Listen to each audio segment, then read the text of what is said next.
에스겔 33장 10절부터 20절까지 제가 읽습니다. 그런즉 인자야, 너는 이스라엘 족속에게 이르기를, 너희가 말하여 이르되 우리의 허물과 죄가 이미 우리에게 있어 우리로 그 중에서 쇠폐하게 하니 어찌 능히 살리오 하거니와, 주 여호와의 말씀에 나의 삶을 두고 맹세하노니 나는 악인의 죽는 것을 기뻐하지 아니하고 악인이 그 길에서 돌이켜 떠나서 사는 것을 기뻐하노라. 이스라엘 족속아, 돌이키고 돌이키라. 너희 악한 길에서 떠나라. 어찌 죽고자 하느냐 하셨다 하라. 인자야, 너는 내 민족에게 이르기를, 의인이 범죄하는 날에는 그 의가 구원치 못할 것이요, 악인이 돌이켜 그 악에서 떠나는 날에는 그 악이 그를 엎드려뜨리지 못할 것인즉, 의인이 범죄하는 날에는 그 의로 인하여는 살지 못하리라. 가령 내가 의인에게 말하기를 너는 살리라 하였다 하자, 그가 그 의를 스스로 믿고 죄악을 행하면 그 모든 의로운 행위가 하나도 기억되지 아니하리니 그가 그 지은 죄악 중 곧 그 중에서 죽으리라. 가령 내가 악인에게 말하기를 너는 죽으리라 하였다 하자, 그가 돌이켜 자기의 죄에서 떠나서 법과 의대로 행하여 전당물을 도로 주며 억탈물을 돌려 보내고 생명의 율례를 준행하여 다시는 죄악을 짓지 아니하면 그가 정령 살고 죽지 않을지라. 그의 본래 범한 모든 죄가 기억되지 아니하리니 그가 정령 살리라. 이는 법과 의를 행하였음이니라 하라. 그래도 내 민족은 말하기를 주의 길이 공평치 않다 하는도다. 그러나 실상은 그들의 길이 공평치 아니하니라. 만일 의인이 돌이켜 그 의에서 떠나 죄악을 지으면 그가 그 가운데서 죽을 것이고, 만일 악인이 돌이켜 그 악에서 떠나 법과 의대로 행하면 그가 그로 인하여 살리라. 그러나 너희가 이르기를 주의 길이 공평치 않다 하는도다. 이스라엘 족속아, 내가 너희의 각기 행한 대로 심판하리라 하시니라. 아멘. 하나님께서 에스겔 선지자에게 말씀하시기를 10절에, 인자야, 너는 이스라엘 족속에게 이르기를, 너희가 말하여 이르되, 에스겔 33장은 1절부터 6절까지 해서 특별히 2절부터 6절까지는 이스라엘 민족에게 이런 말씀, 파수꾼의 비유로서 이야기하신 거고, 7절, 8절, 9절은 에스겔 선지자 개인에게 하나님께서 말씀하신 거고, 다시 10절부터는 에스겔 선지자에게 이스라엘 백성에게 너가 일러서 말해라 하는 말씀을 하고 있습니다. 그러면서 10절에 이제 너희가 말하여 이르되, 이제 이스라엘 족속들이 자기들끼리 이렇게 말한다 그 말이, 스스로 혼잣말을 하거나 혹은 바벨론 포로 끌려와 가지고 그렇게 서로 말한다. 어떤 말을 하느냐? 우리의 허물과 죄가 이미 우리에게 있어 우리로 그 중에서 쇠폐하게 하니 어찌 능히 살리오. 자신들에게 허물과 죄가 있다. 물론 이것도 이들이 진정으로 하나님 앞에 허물과 죄가 있다는 것을 깨닫고 알았다면 그들은 하나님께 엎드렸겠죠. 그러나 이것은 뭐냐 하면, 이들이 말하는 허물과 죄라는 것은 자신들이 아무것도 안 하겠다, 아무것도 삶에서 변화시키지 않겠다, 다시 말하면 체념적 가치관이고 운명론으로서 하는 이야기를 하고 있는 거다 그 말이에요. 하나님의 말씀을 통하여 허물과 죄가 있어서 그걸 깨달으면 하나님께 회개하고 나아가고 긍휼히 여겨주시기를 원하며 자신들의 죄를 고백하고 하나님께 나아가는 게 출발이겠죠. 그러나 이들은 우리의 허물과 죄가 이미 우리에게 있어 우리로 그 중에서 쇠폐하게 하니, 쇠폐한다는 이야기는 연약하고 무너지고 쓰러지고 주저앉게 한다는 이야기예요. 자신들의 허물과 죄가 있어가지고 자신을 그 허물과 죄가 쇠폐하게 만드니 어찌 능히 살리요? 우리가 살지 못한다. 우리는 이제 어찌할 수 없는 존재가 되었다. 우리는 다시 회복할 수 없는 존재가 되었다. 우리가 이렇게 주저앉아 있고 우울증에 걸리고 절망 속에 있고 탄식 속에 있는 것은 이제 불가피한 일이다. 그러니 하나님이 정말로 하나님의 길이 공평하다면 이걸 다 하나님은 정상 참작해야 된다. 우리가 바벨론 포로로 끌려와 가지고 우리는 어찌어찌 하려 그러는데도 안 된다. 이유가 우리의 허물과 죄가 우리를 연약하게 하고 쇠폐하게 하고 하나님께로부터 떠나게 하는데 우리도 어찌할 수 있단 말인가. 이 현 시대의 사람들이 내가 이렇게 못 배웠는데 내가 어찌할 수 있단 말인가. 많은 나이 드신 노인분들이 하나님 말씀을 듣거나 마음에 담아두지 않는 근거로 제시하는 것 중에 일반적인 것이 우리는 옛날 못 배우는 시절에 태어나가지고 한글이나 학교를 다녀본 적이 없어요. 그러니 이해할 수가 없어요. 그런 것이 많이 있습니다. 또 나이가 들어가지고 기억력도 없어요. 그러면서 하나님 말씀을 10년간 교회 다니고 20년간 말씀을 들어도 전혀 마음에 담아두려 하지 않아요. 그래서 어떨 때는 제가 나이 드신 분들에게는 과거 테이프 시절에는 성경 낭독 테이프를 사가지고 드려요. 카세트는 집에 있으니까. 인정합니다. 한글을 떠듬떠듬도 제대로 못 읽거나 혹은 한글을 읽지 못하는 걸 인정해요. 눈이 안 좋아서 시력이 떨어져 가지고 성경 글자가 안 보여요. 인정해요. 그러니 성경 낭독 테이프를 이렇게 사드릴게요. 그 다음에 과거에 한 4, 5만 원, 옛날에 4, 5만 원이면은 작은 이런 mp3 기계가 있어요. 성경을 낭독해주는 mp3 기계. 그런 걸 사가지고 드려요. 그러면 그건 조작법이 간단하거든요. 어떻든지 간에 현대인들 젊은 사람들이야 조작법이 여러 가지 공통점 때문에 익숙하고 나이 드신 분들에는 간단한 조작법이라도 그걸 배우려면 약간의 노력은 해야 돼요.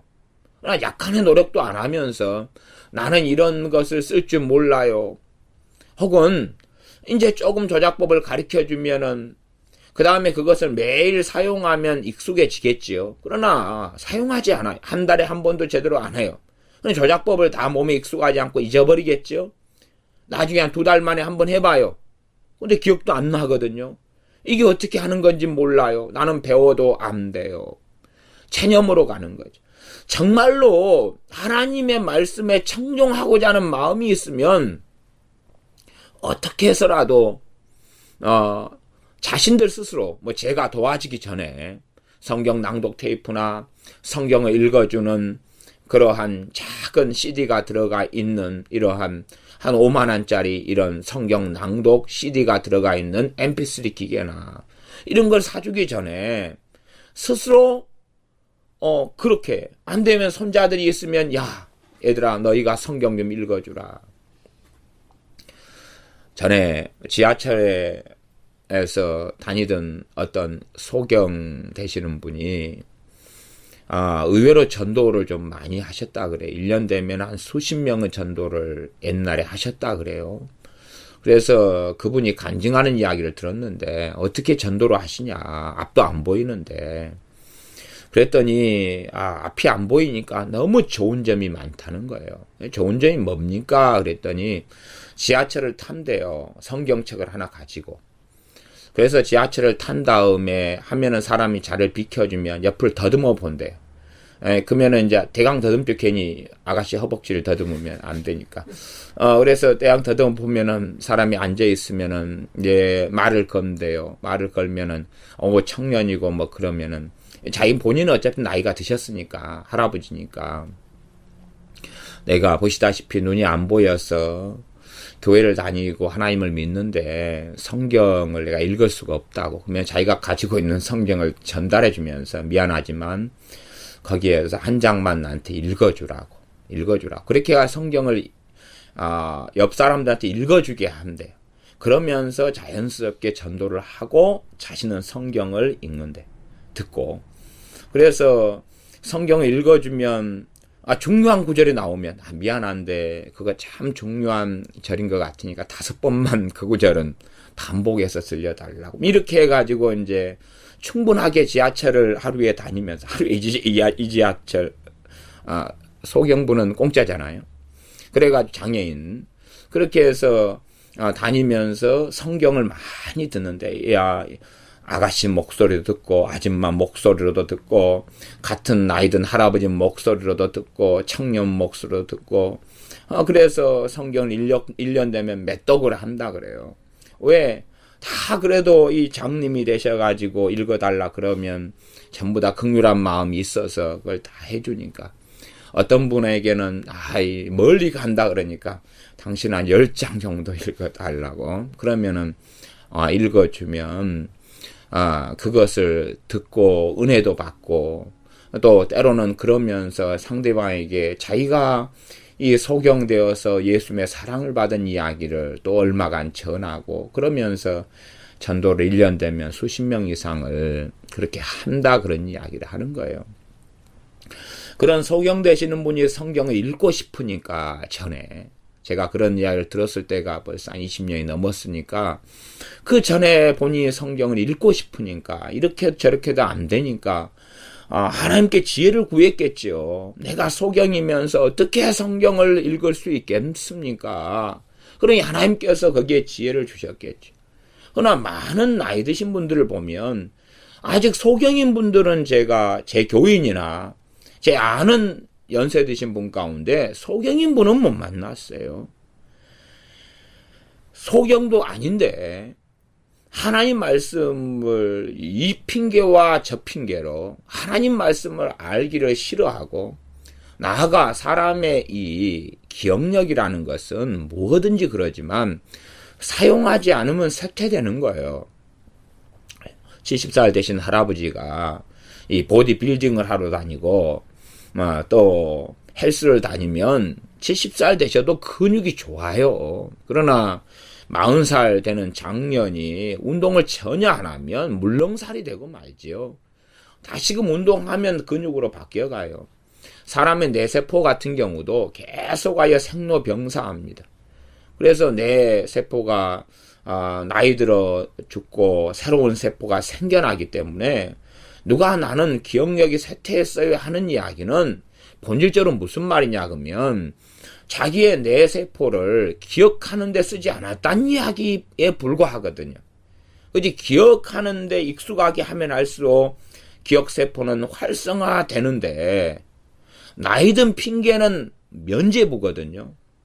나이 들어서 기억이 안 된다는 이야기는 그 체념 상태에서 뭔가에 관심을 가지지도 않고 뭔가를 기억하려고 애쓰지도 않으면서 수년 혹은 수십 년을 보내버렸기 때문에 새로운 걸 기억하려면은 훨씬 더 어려운 것이에요. 실제로 어린아이라 할지라도 공부 안 하는 아이들, 그런 아이들은 기억력이 얼마나 없는가를 알아요. 공부 안 하는 아이들이 기억력이 어디 있어요? 기억력 하나도 없어요. 시험 봐도 얼마 전에 어제 그제 가르쳐 줬는데 오늘 시험 봐도 빵점인 거라요. 왜? 젊다고 기억력이 어디 있어요? 젊다고 기억력이 좋으면 애들이 다 1등하지요. 말도 안 되는 이야기 억측.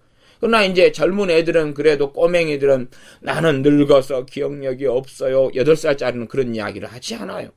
문제는 50, 60 되거나 또 아줌마들의 특성이죠. 아줌마들은 뭔가를 배우지 않으니까 애만 키우고 살아가니까 명분이 뭐냐 그러면 애 낳아서 그때부터 기억력이 없어요. 당연하다고 생각해요. 애를 임신해가 10달 동안 있으면서 공부했겠어요? 에? 남편 지금 딸기 사와 하면 남편이 밤 11시에 겨울에 딸기를 구하러 산속 깊은 곳에 들어갔다가 나오고 바나나 먹고 싶어. 그리고 일단 10달 동안의 음식에 대한 충만한 열정을 가지고 이걸 먹고 저걸 먹고 그러다가 이제 태어나면 그다음 제왕절개나 뭐 자연분만이나 태어나면 몸 산후조리 하는데 애를 쓰지 거기에서도 책 보고 공부했겠어요. 그 다음에 애 태어나서 이걸 어떻게 도대체 아프면 또 걱정되고 병원에 뛰쳐가고 이렇게 저렇게 하니라고 한참 시간이 막 1년 2년 보내고 여유가 가질만 했는데 벌써 머리를 안 쓴 지가 3년이 됐거든요. 그러니 기억이 쇠퇴할 수밖에 없는 거죠. 뻔한 이치를 갖다가 이제 그 애한테 책임을 전가하는 거예요. 저 애를 낳아가지고 내 기억력이 쇠퇴했어요. 아니 안 쓰니까 퇴화되는 거 아니에요. 기억세포들이 할 일이 없어가지고 농땡이 피우면서 이 150억 개의 기억세포가 똑같이 늙으나 젊으나 애나 있는데 걔네들이 자빠져 놀고 있는데 걔를 일 안 시키면서 체념한 상태 속에서 핑계를 대는 거죠. 이 이스라엘 백성 바벨론 포로로 끌려온 이들이 율법을 읽어보니까 죄를 짓고 범죄하면 하나님께서 포로가 되어서 끌려가게 하고 칼이 임하여 심판하신다는 걸 들어요. 그러니 이들이 거기에 맞추어서 체념하는 이스라엘식의 방식으로 이야기하는 거죠. 우리의 방식은 또 다르지만.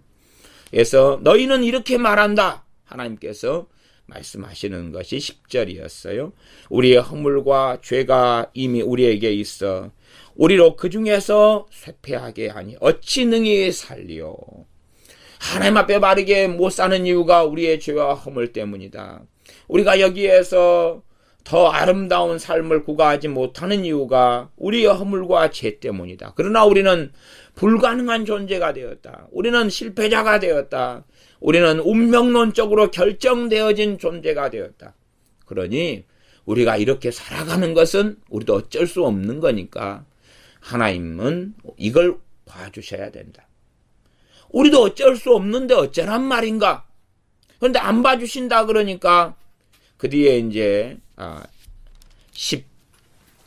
17절 또한 20절 이런 말씀들이 17절에 보면 그래도 내 민족은 말하기를 주의 길이 공평치 않다. 왜 우리는 어쩔 수 없는 존재가 되었는데 나는 고하기 때문에 아무도 가르쳐주지 않았어요. 그래서 나는 혹은 누가 복음을 전해주지 않아가지고 누가 말씀을 제대로 가르쳐주지 않았어. 그래서 말씀을 제대로 몰랐다. 그런데 이것을 하나님은 다 정상 참작해 줘야지. 그렇게 하면서 끊임없이 주의 길이 공평치 않다고 끊임없이 주의 길이 공평치 않으면 하나님은 악하고 자기는 의롭다는 거지. 하나님을 악하다 하고 자기는 의롭다는 거야. 이런 세계 속에서 바벨론 포로로 끌려왔던 이스라엘 백성들이 살아가는 거고 실제로 그들은 하나님의 선택받은 선민과 하나님 백성의 자리에 있었기 때문에 실제로 지금 현재의 많은 믿는 사람들 안에도 이와 유사한 것들이 아주 많다는 것을 우리가 생각해야 한다는 사실이죠. 주의 길이 공평치 않다. 공평치 않으니까 하나님에 대하여 원망, 불평, 불신앙, 하나님 말씀을 신뢰할 수 없다는 거죠. 신뢰할 수 없으니까 신뢰할 수 없는데도 하나님 말씀 믿으려면 어떻게 해야 될까? 성경 해석을 왜곡하면 되죠. 너희 좋게 매부 좋고 합시다. 하나님도 좋고 나도 좋고 말씀을 왜곡해가지고 그렇게 말씀을 막 왜곡해서 변질시켜 섞어버리면은 하나님한테 불평하고 원망은 안 해도 되고 나도 합리화가 되어서 편안해지고 그런 길을 선택하는 일들이 아주 많습니다. 그래서 이들의 운명론, 이들의 체념론, 이들이 하나님 앞에서 바르게 의롭게 살지 못하는 합당한 이유를 이렇게 되는 것입니다. 우리식으로 한다면은 어릴 때부터 엄마 아빠의 폭행 속에 폭언 속에 저주 속에 상처 속에 살았어요. 그러니 내 인생은 상처 속에서 누구를 원망하는 건 당연한 것이고, 누구를 미워하는 건 당연한 것이고, 내 인생과 삶을 저주하는 건 당연한 거예요. 항상 기뻐하라. 나는 기뻐할 수 없어요. 왜 기뻐할 수 없느냐? 어릴 때부터 비참한 가정, 가난한 가정, 파괴된 가정, 슬픈 가정, 매맞는 인생과 삶, 배우지 못하는 서러움, 더군다나 내 얼굴을 보세요. 견적이 1억이 넘게 나오는데 돈이 10원도 없어요. 내 몸매를 보세요. 몸매가 D라인이고 I라인인데 견적이 얼마나 나오는데 펌프로 해서 지방 빼낼 만한 돈도 없어요. 그러니 어떻게 내가 기뻐할 수 있겠어요? 기뻐할 수 없는 게 당연한 거 아니에요.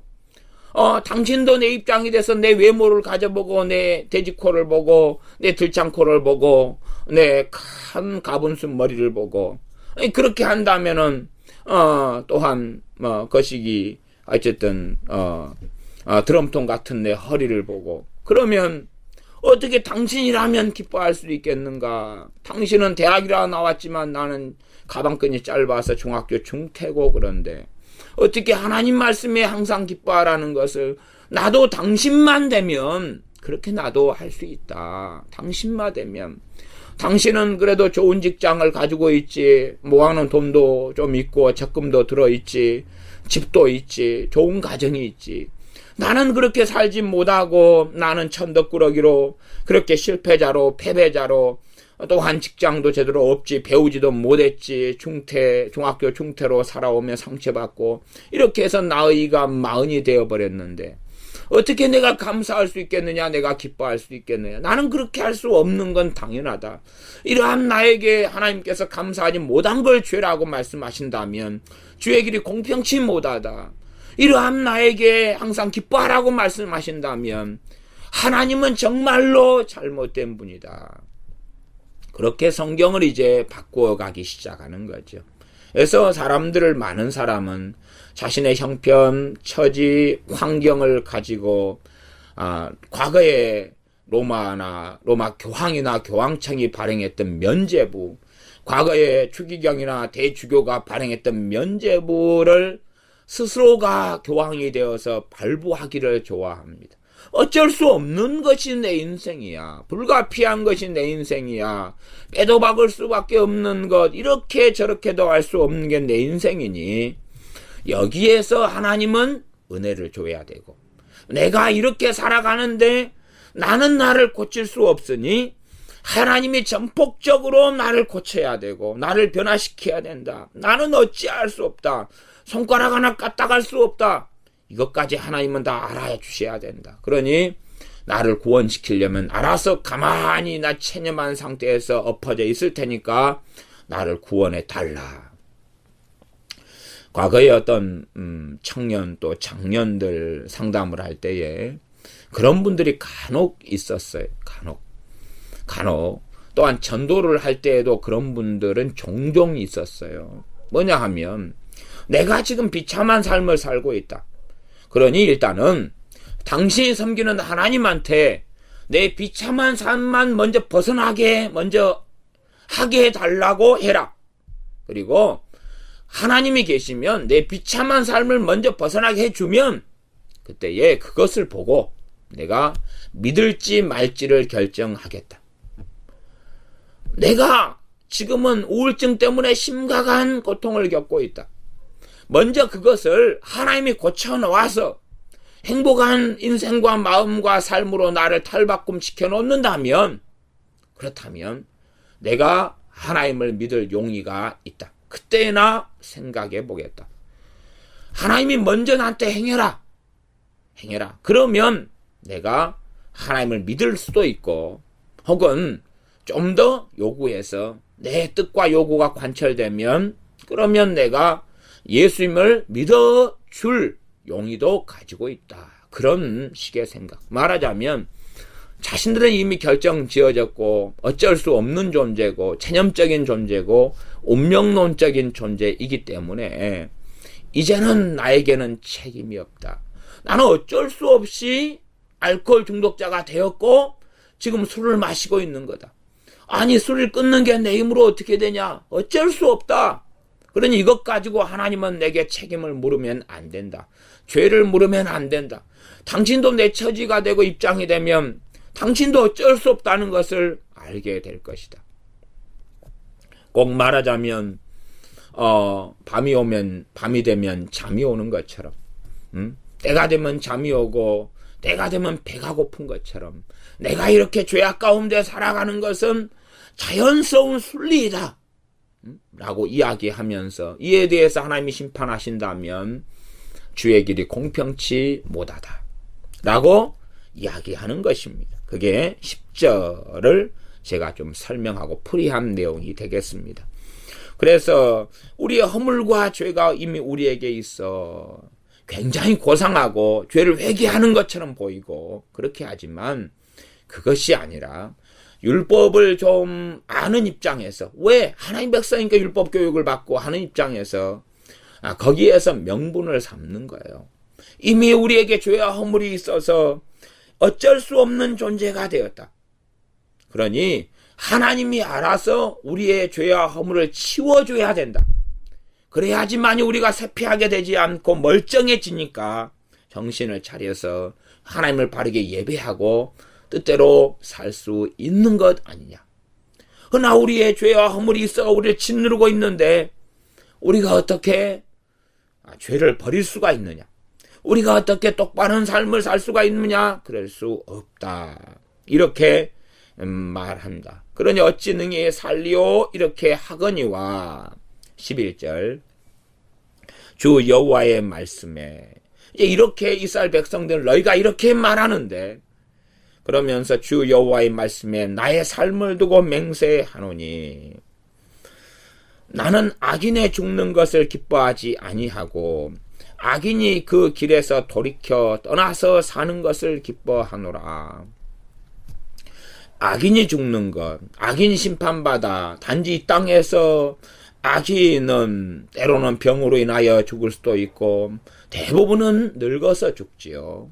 그렇게 사고로 죽기도 하지만 대부분은 늙어서 죽지. 그래서 여기서 죽는 것이라는 것은 이 땅에서 악인이 그냥 늙어서든지 평안하든지 간에 악인이 하나님 앞에 의로운 삶으로 돌아오지 않은 채 죽는 것을 이야기하는 거예요. 왜? 그것으로 끝나는 게 아니라 하나님의 영원한 진노와 멸망과 심판이 음부가 지옥이 기다리고 있기 때문에 악인이 그 악인 상태에서 죽는 것을 이 땅의 삶이 끝나서 다시는 기회를 갖지 못하고 영원한 진노를 기다리는 상태가 되어서 영원한 진노 가운데 지옥에 처해지는 것. 그래서 악인이 그 악인의 상태에서 살다가 악인으로서 죽는 것을 기뻐하지 않는다. 악인이 그 길에서 떠나서 돌이켜 사는 것. 돌이켜 떠나서 의인으로 되어져서 살다가 하나님 앞에 서는 것이지요. 또한 악인이 죽는 것과 사는 것 할 때 영원한 생명을 얻는 자가 되는 것의 의미도 중의적으로 가지고 있습니다. 사는 것을 기뻐하노라. 정말 하나님께서 기뻐하시는 것은 악인에게도 자비를 베풀기를 원하시며 그들을 사랑하셔서 하나님의 뜻은 어떤 악인에게는 너희는 도무지 내게 올 수 없어 라고 제한을 두실 것 같으나 물론 그런 경우의 일들은 얼마간 있다는 것을 우리가 히브리서나 혹은 사울왕의 경우를 통해서 알고 있습니다. 그러나 일반적으로는 특별한 경우를 제외하고는 일반적으로 악인들의 경우에 있어서 그 악인들이 하나님께 돌아올 길이 있다는 사실이에요. 악인들이 그 악한 삶에서 아무리 악한 삶을 살았다 할지라도 하나님께서는 그들이 다시금 하나님께 돌아서서 의로운 삶으로 돌아서고 구원받기를 원하시며 다시금 하나님께 주시는 생명을 얻기를 원하신다. 이걸 기뻐하신다고 하나님의 근원적인 뜻을 말씀하시는 것입니다. 많은 믿는 사람들을 만나보면 상당한 이 안 좋은 의미에서 신비주의를 가지고 있는 것을 봅니다. 신비주의. 그 신비주의 가운데 하나가 뭐냐 하면 하나님의 뜻이 무엇입니까? 그러는 거예요. 그래서 무슨 하나님의 뜻요? 그랬더니 내가 지금 어떤 직장을 가질까 고민을 하는데 하나님의 뜻이 무엇입니까? 어느 직장이 하나님의 뜻입니까? 그러고 또 이 직장을 구해도 직장을 구할 수가 없고 저 직장을 구해도 직장을 구할 수가 없대요. 그래서 청년이어서 그러냐고. 그러면은 직장을 위한 스펙을 뭘 준비했냐고. 자격증이나 준비 또 성격이나 하나도 한 게 없대요. 그런데 하나님은 좋은 직장을 주셔야 된다고. 그래서 좋은 직장을 놓고 기도하고 좋은 직장 이력서 쓰는데 성적은 하위권이고 가진 건 없고 공부는 안 했고 좋은 직장이 안 생기더래요. 이 자리에서 하나님의 뜻이 뭐냐고. 좋은 직장을 가지는 게 하나님 뜻이냐고. 대학을 진학하는 게 하나님 뜻이냐고. 아니면 신학을 해가지고 목사가 될 거냐고. 여기에서 하나님의 뜻은 뭐냐고. 혹시 목사님 당신은 아냐고. 하나님의 뜻을 끊임없이 구해. 심지어는 어느 메이커 옷을 사고 싶대요. 메이커 옷 사고 싶은데 돈이 없대요. 근데 그걸 꼭 가지고 싶대요. 그래서 하나님께 그 돈을 달라 그랬는데 아직 도착이 안 했대요. 하나님, 저 옷을 사는 것이 하나님의 뜻이냐고, 뜻이 아니냐고. 돈은 언제쯤 도착하는 게 하나님 뜻이냐고. 이런 이야기예요. 하나님의 뜻을 끊임없이 뜻에 대한 이상한 관념과 생각을 확장시켜 갑니다. 그러면서 정작 성경에서 명백하게 밝힌 하나님의 뜻에는 관심이 없다는 사실이에요. 명백하게 하나님께서 내 뜻이 무엇이다. 예를 들어 우리가 흔하게 듣는 말씀으로서 데살로니가전서 5장에 이는 너희를 향하신 하나님의 뜻이니라. 앞에는 항상 기뻐하라, 쉬지 말고 기도하라, 범사에 감사하라. 이것이 너희를 향한 하나님의 뜻이니라. 기뻐하는 것, 기도하는 것, 감사하는 것. 항상이나 범사에나 쉬지 말고나 다 공이 비슷한 의미예요. 그렇게 하나님의 뜻이 감사와 기뻐하는 것, 기도하는 것이 하나님의 뜻이다 그러는데 그런 뜻에는 관심이 없어요. 관심이 없고 자신의 삶에 무엇을 누릴까, 가질까, 먹을까, 입을까 거기에서 하나님의 뜻, 그것도 좋은 쪽으로 하나님의 뜻, 자기에게 유리한 쪽으로 그것을 구하고 찾으면서 기도도 편리하게 하나님의 뜻대로 해주시옵소서. 물론 자기 입장에서지요. 하나님 뜻대로 해주시옵소서 하는 기도를 하는 사람들을 간혹 때로는 자주 보아왔습니다. 여기 하나님의 뜻이 하나 나와 있어요. 그것이 11절이었죠. 악인이 죽는 것을 기뻐하지 아니하고 악인이 거기에서 돌이켜 떠나 사는 것을 기뻐하노라. 이게 하나님의 뜻이기 때문에 하나님께서 그의 종 에스겔을 선지자를 보내셔서 너에게 파수꾼 사명을 주니까 내 뜻을 성취하라.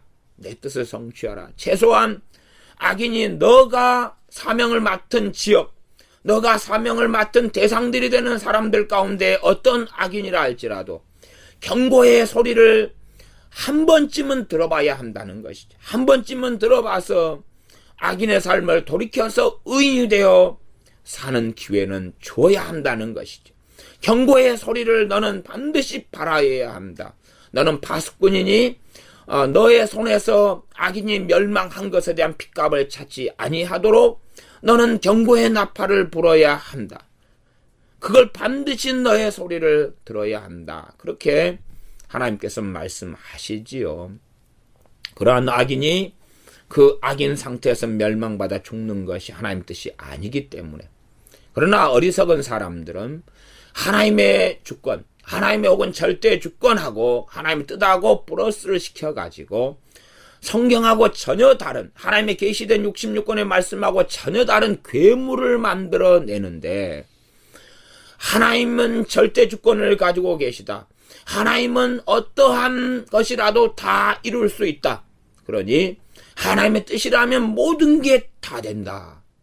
이러한 논리를 가지고 가면서 자신이 죄를 지은 것도 하나님의 뜻이요, 자신이 멸망당한 것도 하나님의 뜻이요, 자신의 사업이 망한 것도 하나님의 뜻이요, 자신이 사기꾼에게 당한 것도 하나님의 뜻이요. 그러니 이제 여기에서 또 다른 하나님의 뜻은 무엇인가 말하자면 자신이 지혜 없게 또한 성령의 인도를 받지 않고 기도하지 않고 하나님의 지혜를 구하지 않고 때로는 자신의 탐욕과 정욕으로 자신을 부인하지 않고 주님을 따라 살지 않은 것조차도 하나님은 절대 주권자이니까 하나님이 이렇게 하도록 만든 것이 아니냐. 죄에 대한 책임을 하나님께 다 뒤집어 씌우고 정가하는 정가의 보도로 사용하는 것이 하나님의 절대 주권과 하나님의 뜻, 이러한 개념인 것을 봅니다. 제 서재에도 하나님의 뜻과 절대 주권, 또 하나님의 뜻과 어쩌고저쩌고 이런 책들이 있는 대로 제가 과거에 구입을 해 놓아서 두꺼운 책들인데 제가 좀 읽어보았어요. 그랬더니 사실은 막 횡설수설하는 가운데 좀 요상한 이 개념과 의미로서 하나님의 뜻으로 나아가는 이런 책들이더라고요. 어쩌다가 보니까 또 그런 책이 싸게 나와서 또 다시 구입하고 보니까 어떤 하나님의 뜻에 대한 두꺼운 횡설수설 책은 2권이 된 것도 있고 막 그래서 큰다고 이 좋지도 않은 책을 선물로 줄 수도 없고 쌓아두니 서재는 내려앉으려 그러고 그래서 약간의 고민을 한다는 이야기입니다. 정말로 사람들은 자기만의 이상한 신학을 만들어내기를 좋아합니다. 그래서 팔과 다리가 있으면은 팔은 팔대로 다리는 다리대로 휘젓기를 싫어하죠. 간혹가다 군대 가면 앞으로 그러면은 이 오른발과 오른손이 동시에 나가는 애들이 있어요. 오른손이 앞으로, 그 다음 왼손과 왼발 앞으로 흔들어 대지요. 지난번에 얼핏 애들 군대에 가서 이 탤런트들이나 영화 배우나 이런 사람들 군대에 가서 하는 프로그램 보니까 외국에서 온 가수라는 젊은 애인가? 그런데 제시훈련을 하는데 앞으로 근데 오른손과 오른발이 앞으로 가고 왼손과 왼발이 앞으로 가고 그러더만요. 저는 그런 것처럼 오른손과 오른발이 앞으로 가니까 한꺼번에 가니까 귀찮잖아요. 그러니 오른손과 오른발을 섞어버리는 거예요. 발과 손의 기능을 함께 하자. 그래가지고 믹서기에 넣고 혹은 빵기기에 넣고 오른손과 오른발을 섞어가지고 한꺼번에 하나로 만들어내면 얼마나 편해요. 때로는 변신 로봇처럼 발이 됐다가 손이 됐다가 그 다음에 영희철이 분리해서 발과 손이 분리됐다가 그런 식으로 이렇게 성경을 자기 마음대로 짜집게 해가지고 뭔가도 알지 못한 채 갖다 쓰는 그런 개념, 그런 관념 중에 하나가 하나님의 주권, 하나님의 절대 주권, 그리고 하나님의 뜻, 이런 일들이 되는 것을 많이 봅니다. 그러나 참 귀한 하나님의 뜻이 11절에 나왔는데 하나님 이것을 통해서 하나님의 자녀들에게 말씀하시고 악인들이 돌이키도록 복음을 증거하시고 또한 우리 주님을 보내셔서 십자가에 죽게 하심으로 이 악인들이 살 길을 구원 얻을 길을 열어놓으셨습니다. 악인과 죄인들이 하나님께 돌아와서 설 수 있도록 길을 열어놓으셨습니다. 특별히 에스겔 33장과 3장은 하나님께서는 이분법을 사용하시는 것을 봅니다. 물론 성경은 죄와 죄인이라는 개념을 사용하고 악과 악인의 개념을 사용합니다. 여기에서는 이분법적으로 악인과 의인이라는 두 가지 컨셉, 두 가지 이분법을 하나님이 사용하시는 것을 봅니다. 그래서 하나님의 뜻은 나는 악인의 죽는 것을 기뻐하지 아니하고 악인이 그 길에서 돌이켜 떠나서 사는 것을 기뻐하노라. 이스라엘 족속아 돌이키고 돌이키라. 너희 악한 길에서 떠나라. 어찌 죽고자 하느냐 하셨다 하라. 바벨론 포로 끌려온 이스라엘 족속에 대하여 에스겔서에서는 앞에서 하나님께서는 이 패역한 족속에게 이르라 라고 말씀하십니다. 바벨론 포로로 끌려와서 얼마든지 마음이 낮추어지고 겸손케 되고 회개하고 하나님께 엎드릴 수 있을 터인데 그렇게 하기보다는 패역한 상태로 그대로 남을 뿐만 아니라 자기 합리화 속에서 자기들의 합당, 자신의 합법화를 이루어가는 변명 속에서 살면서 악한 길에서 떠나지도 않고 돌이키지도 않는 이스라엘 족속. 그들에게 에스겔 선지자를 통하여 말씀하시는 것이 이스라엘 족속아 돌이키고 돌이키라. 너희 악한 길에서 떠나라 어찌 죽고자 하느냐. 악한 상태에서 죽어서 죽음 다음에 끝이라면 별 문제가 없죠. 죽음 다음에 끝난다면 아무런 문제가 없을 것입니다. 죽은 다음에 끝난다면 우리가 죽은 다음에는 모든 게 끝이기 때문에 잘 먹고 잘 살자. 죽은 다음에 끝이라면, 이걸로 끝난다면 하나님께 성경에 말씀하시는 것은 단지 권고에 불과하지 경고가 될 수도 없고, 또한 너희가 똑같이 그냥 80인생 살다가 다 죽는 건데, 살아있을 동안에 사람을 사랑하고 잘 섬기고 돌봐라. 80인생이 짧은 것 같아도 오죽 기냐. 너 이 땅에서 당하는 삶이 괴로운데 상상해도 괴로운 것이 많다. 그러니 너희들이 다 서로서로 잘 도와가지고 그냥 살면 좋지 않느냐. 그러나 악인으로 살든 의인으로 살든 죽은 다음에는 다 끝이야. 이렇게 하나님은 말씀하시는 게 아니고 끊임없이 내세를 말씀하시고 현생, 이 생을 말씀하고, 다시 말하면 32장 32절을 보면 내가 바로로 생존 세상에서 사람을 두렵게 하게 하였었으나 이제는 생존 세상이 있고 이제는 사후 세상, 생존 세상과 사후 세상을 끊임없이 성경은 말씀하고 있습니다. 27절 같은 경우도 32장 27절 하반절에 그 백골이 자기 죄악을 졌으며 생존 세상에서 용사의 두려움이 있던 자로다. 그러나 이제 사후 세상에서는 수치를 뒤집어 쓰고 누워있다. 구덩이에, 음부에서. 그렇게 말씀하는 것. 그래서 성경은 32장, 31장 이런 데 보면 생존 세상과 사후 세상.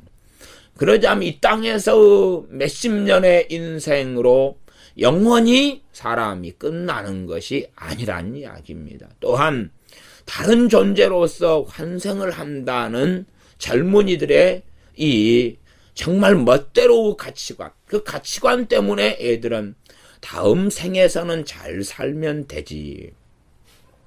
환생을 잘 믿어보시면은 믿음대로 되어서 혹시나 다음 생에서는 바퀴벌레로 살지 어찌 알겠어요.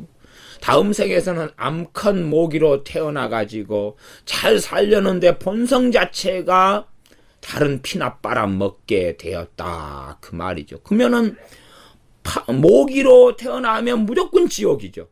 모기로 태어나서 무슨 착한 일을 하겠어요. 남의 피나 도둑질하다가 에프킬라에 맞아 죽고, 그 다음 전기 모기채에 타 죽고, 아니면 굶어 죽고, 겨울에 따뜻한 데 못 들어가서 얼어 죽고, 나쁜 일만 하다가, 그러니 이제 암컷 모기로 태어나서 절제하고 금식하면서, 그래서 회개기도 하면서 어찌 죽겠어요?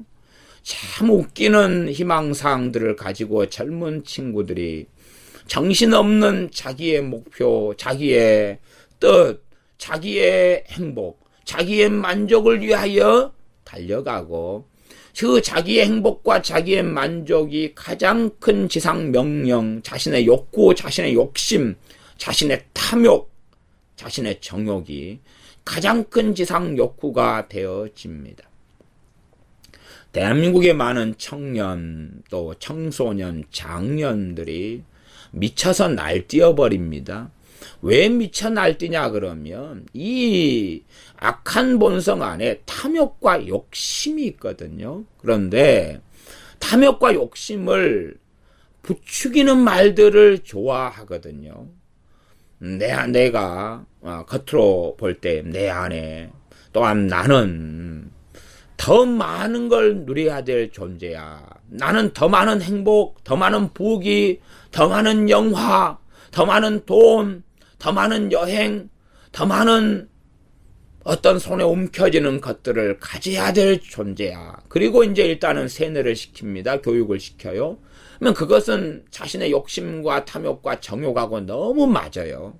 너무 맞아요. 이게 그것을 잡아먹고 그런 의견과 가치관과 세계관을 그런 다음에 나는 더 많은 것을 가져야 되고 더 많은 걸 누려야 되는데 그런 존재인데 도대체 내 것을 누가 가져갔느냐? 어떤 나쁜 놈들이 내 것을 가져갔느냐? 그렇게 이제 눈을 떠서 보니까 누가 나쁜 놈들입니까? 나보다 재산 많은 사람들, 나보다 부자들, 나보다 행복한 사람들, 나보다 더 움켜진 사람들. 오, 저들이 나쁜 놈들이구나. 저들이 내 것까지 다 돌아간 도둑놈들이로세. 어떻게 할까? 때려 죽여버릴까? 어떻게 할까? 어떻게 저놈들이 내 것을 토해내놓게 만들까? 그것이 이제 인민혁명이고 그것이 민주주의라고 생각하는 것이. 그게 민주주의. 말하자면 합법적으로 자기 안에 합법적으로 남의 것을 도둑질하겠다는 것이지요.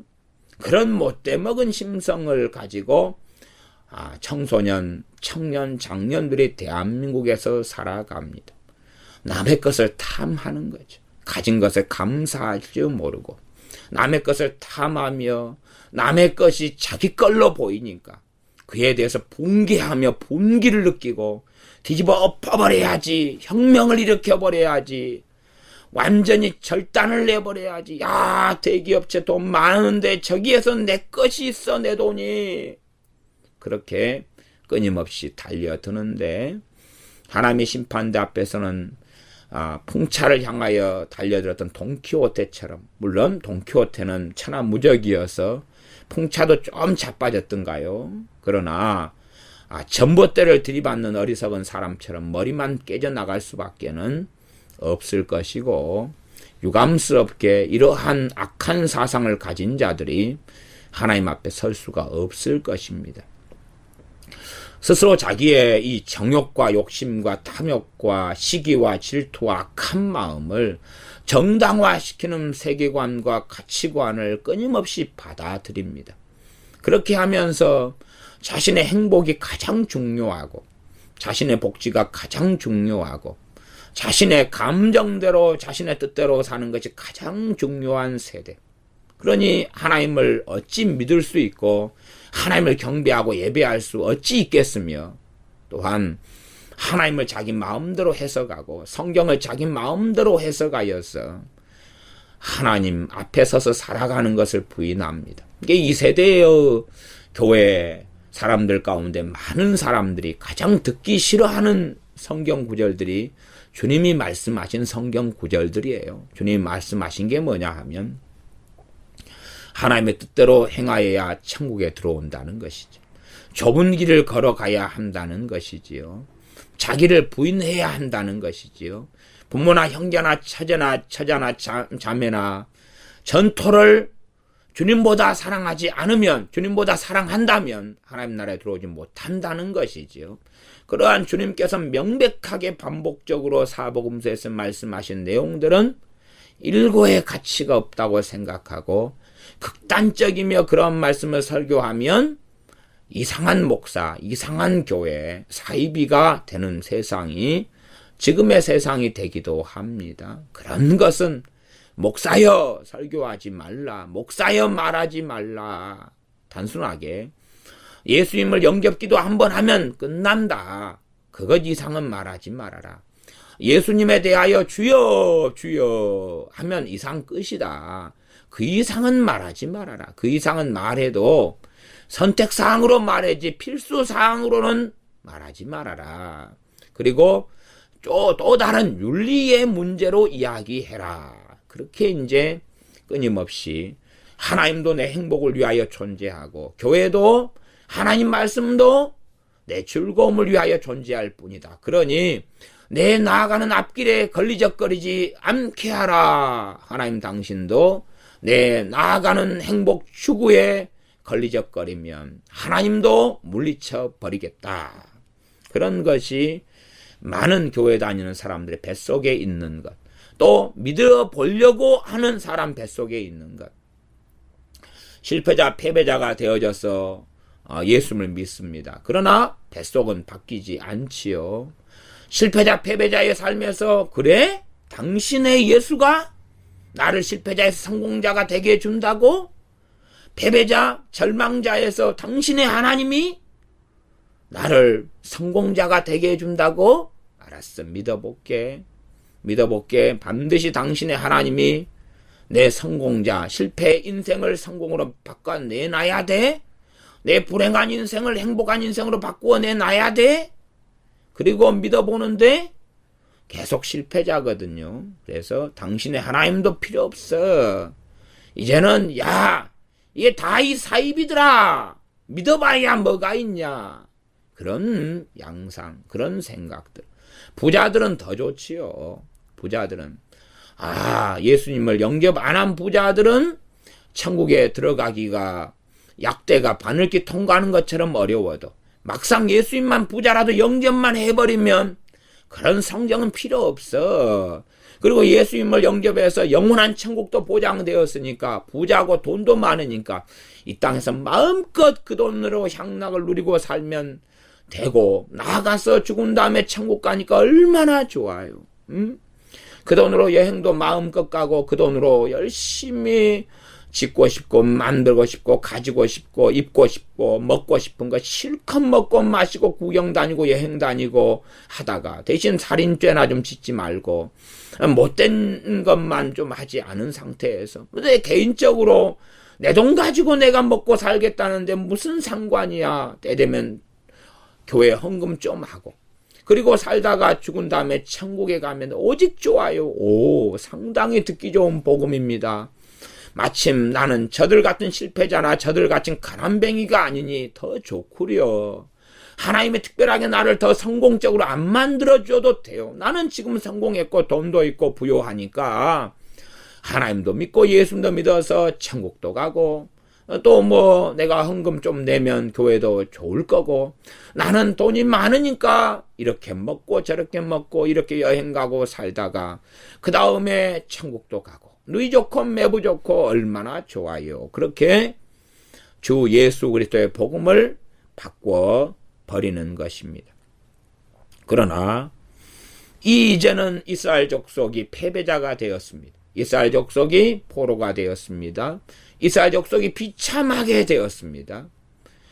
그러니 이제 하나님은 자신을 성공자로 만들어줘야 되는 입장이지요. 자신을 다시금 고향으로 돌아가게 해주셔야 되고 이방 땅, 열방, 흩어진 그곳, 강대국 그곳에서 살아가는 포로민, 거주민, 유민 혹은 노예 이런 삶에서 하나님이 어떻게 해주셔야 되느냐 하는 것이지.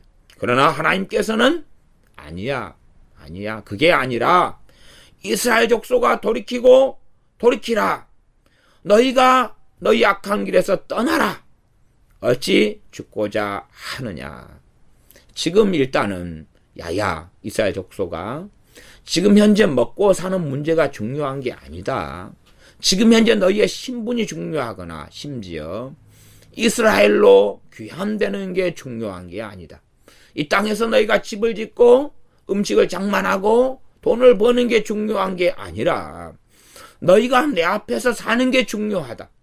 이 땅에 인생이 중요하게끔 보이나 그것은 때가 되면 지나갈 것이니 너희가 문제는 너희가 내게 무엇을 요구하기 전에 너희 악한 길에서 떠나야 되고 돌이키는 게 중요하다. 그것이 영혼의 관점에서 그것이 내 앞에 설 수 있는 길이니 돌이켜라. 기회를 준다. 돌이켜라. 그런 아이들은 마음 한번 먹으면 돌이킬 수 있다고 착각하는 사람들이거나 혹은 운명론, 천엽론에 사로잡혀서 돌이키려고 해도 안 되는 걸 어떻게 해요. 그러니 하나님께서 알아서 절대 주권으로 우리를 돌이켜줘야지요. 그렇지 않으면 불공평해요. 하나님, 저 바벨론, 우리가 포로 끌려온 바벨론 얼마나 악하고 우상숭배 많이 한 줄 압니까? 근데 왜 저들이 우리를 공격해야 되고 저들은 잘 먹고 잘 살아야 되고 우리는 저들보다 우상숭배도 적게 했고 저들보다 못되게 사지 않은 것 같은데 왜 우리는 이렇게 비참하게 포로로 끌려와야 됩니까? 주의 길이 공평치 않습니다.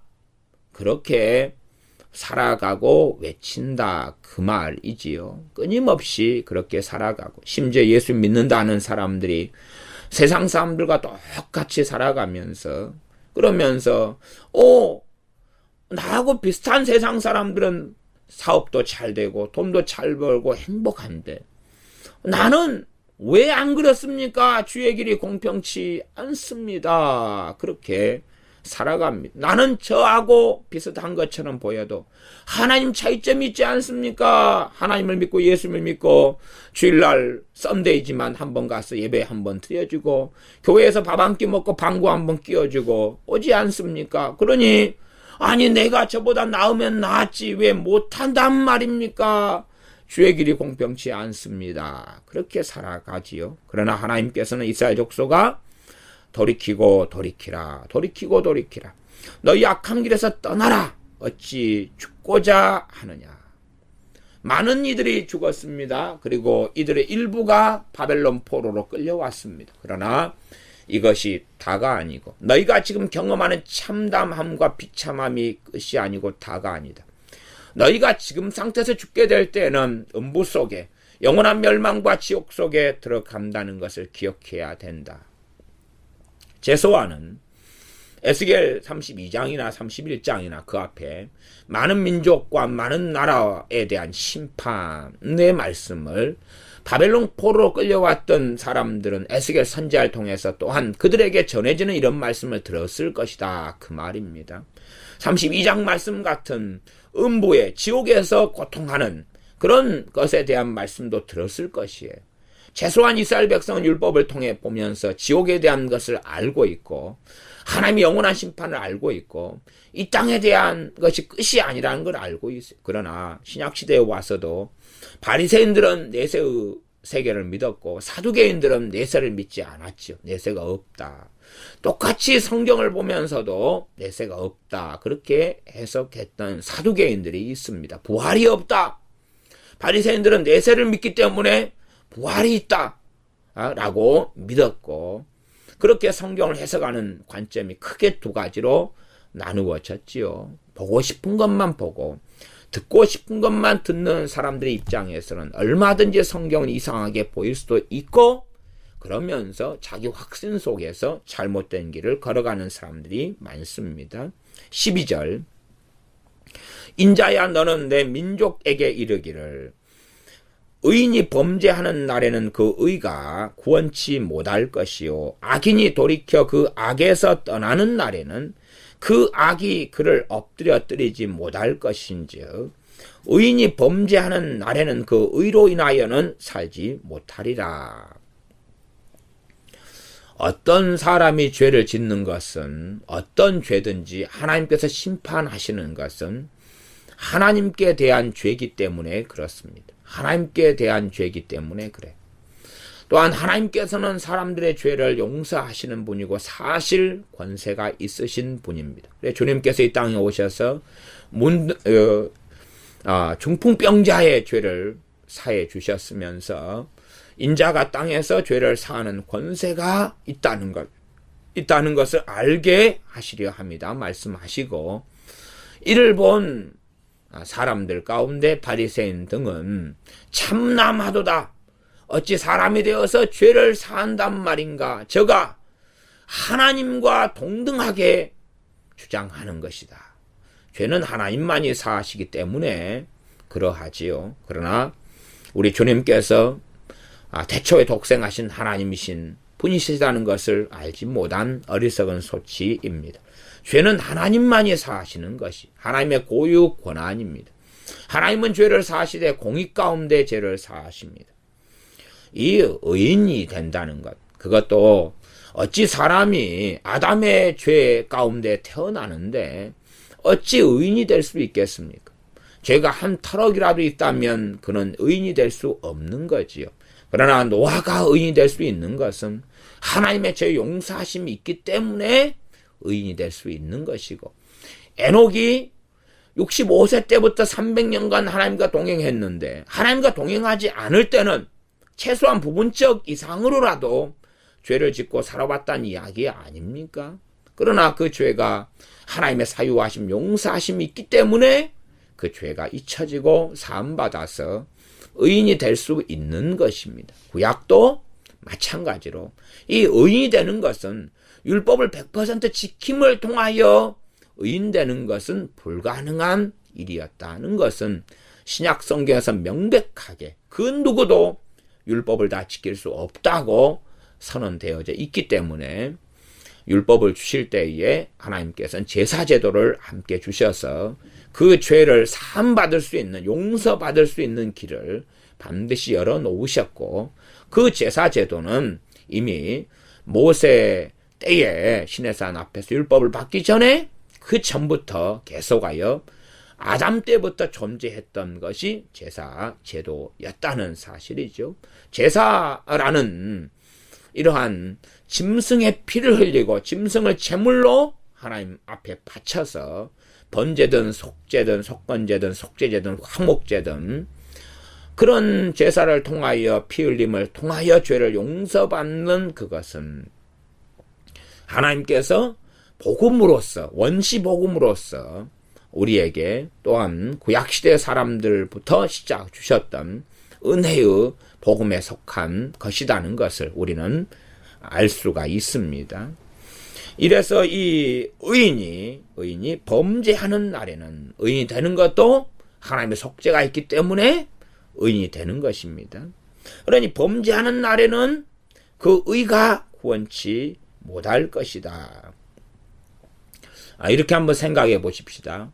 어떤 사람이 교통신호를 잘 지켜서 차를 운전하고 살아갔는데 10년간 안전운전을 했습니다. 10년 동안 안전운전을 했어요.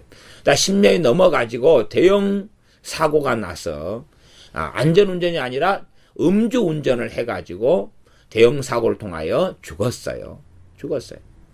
그러면 그 사람이 죽었는데 10년 동안 안전운전 해가지고 10년 동안 살아있고 그다음 10년 후에 음주운전해서 죽었어요.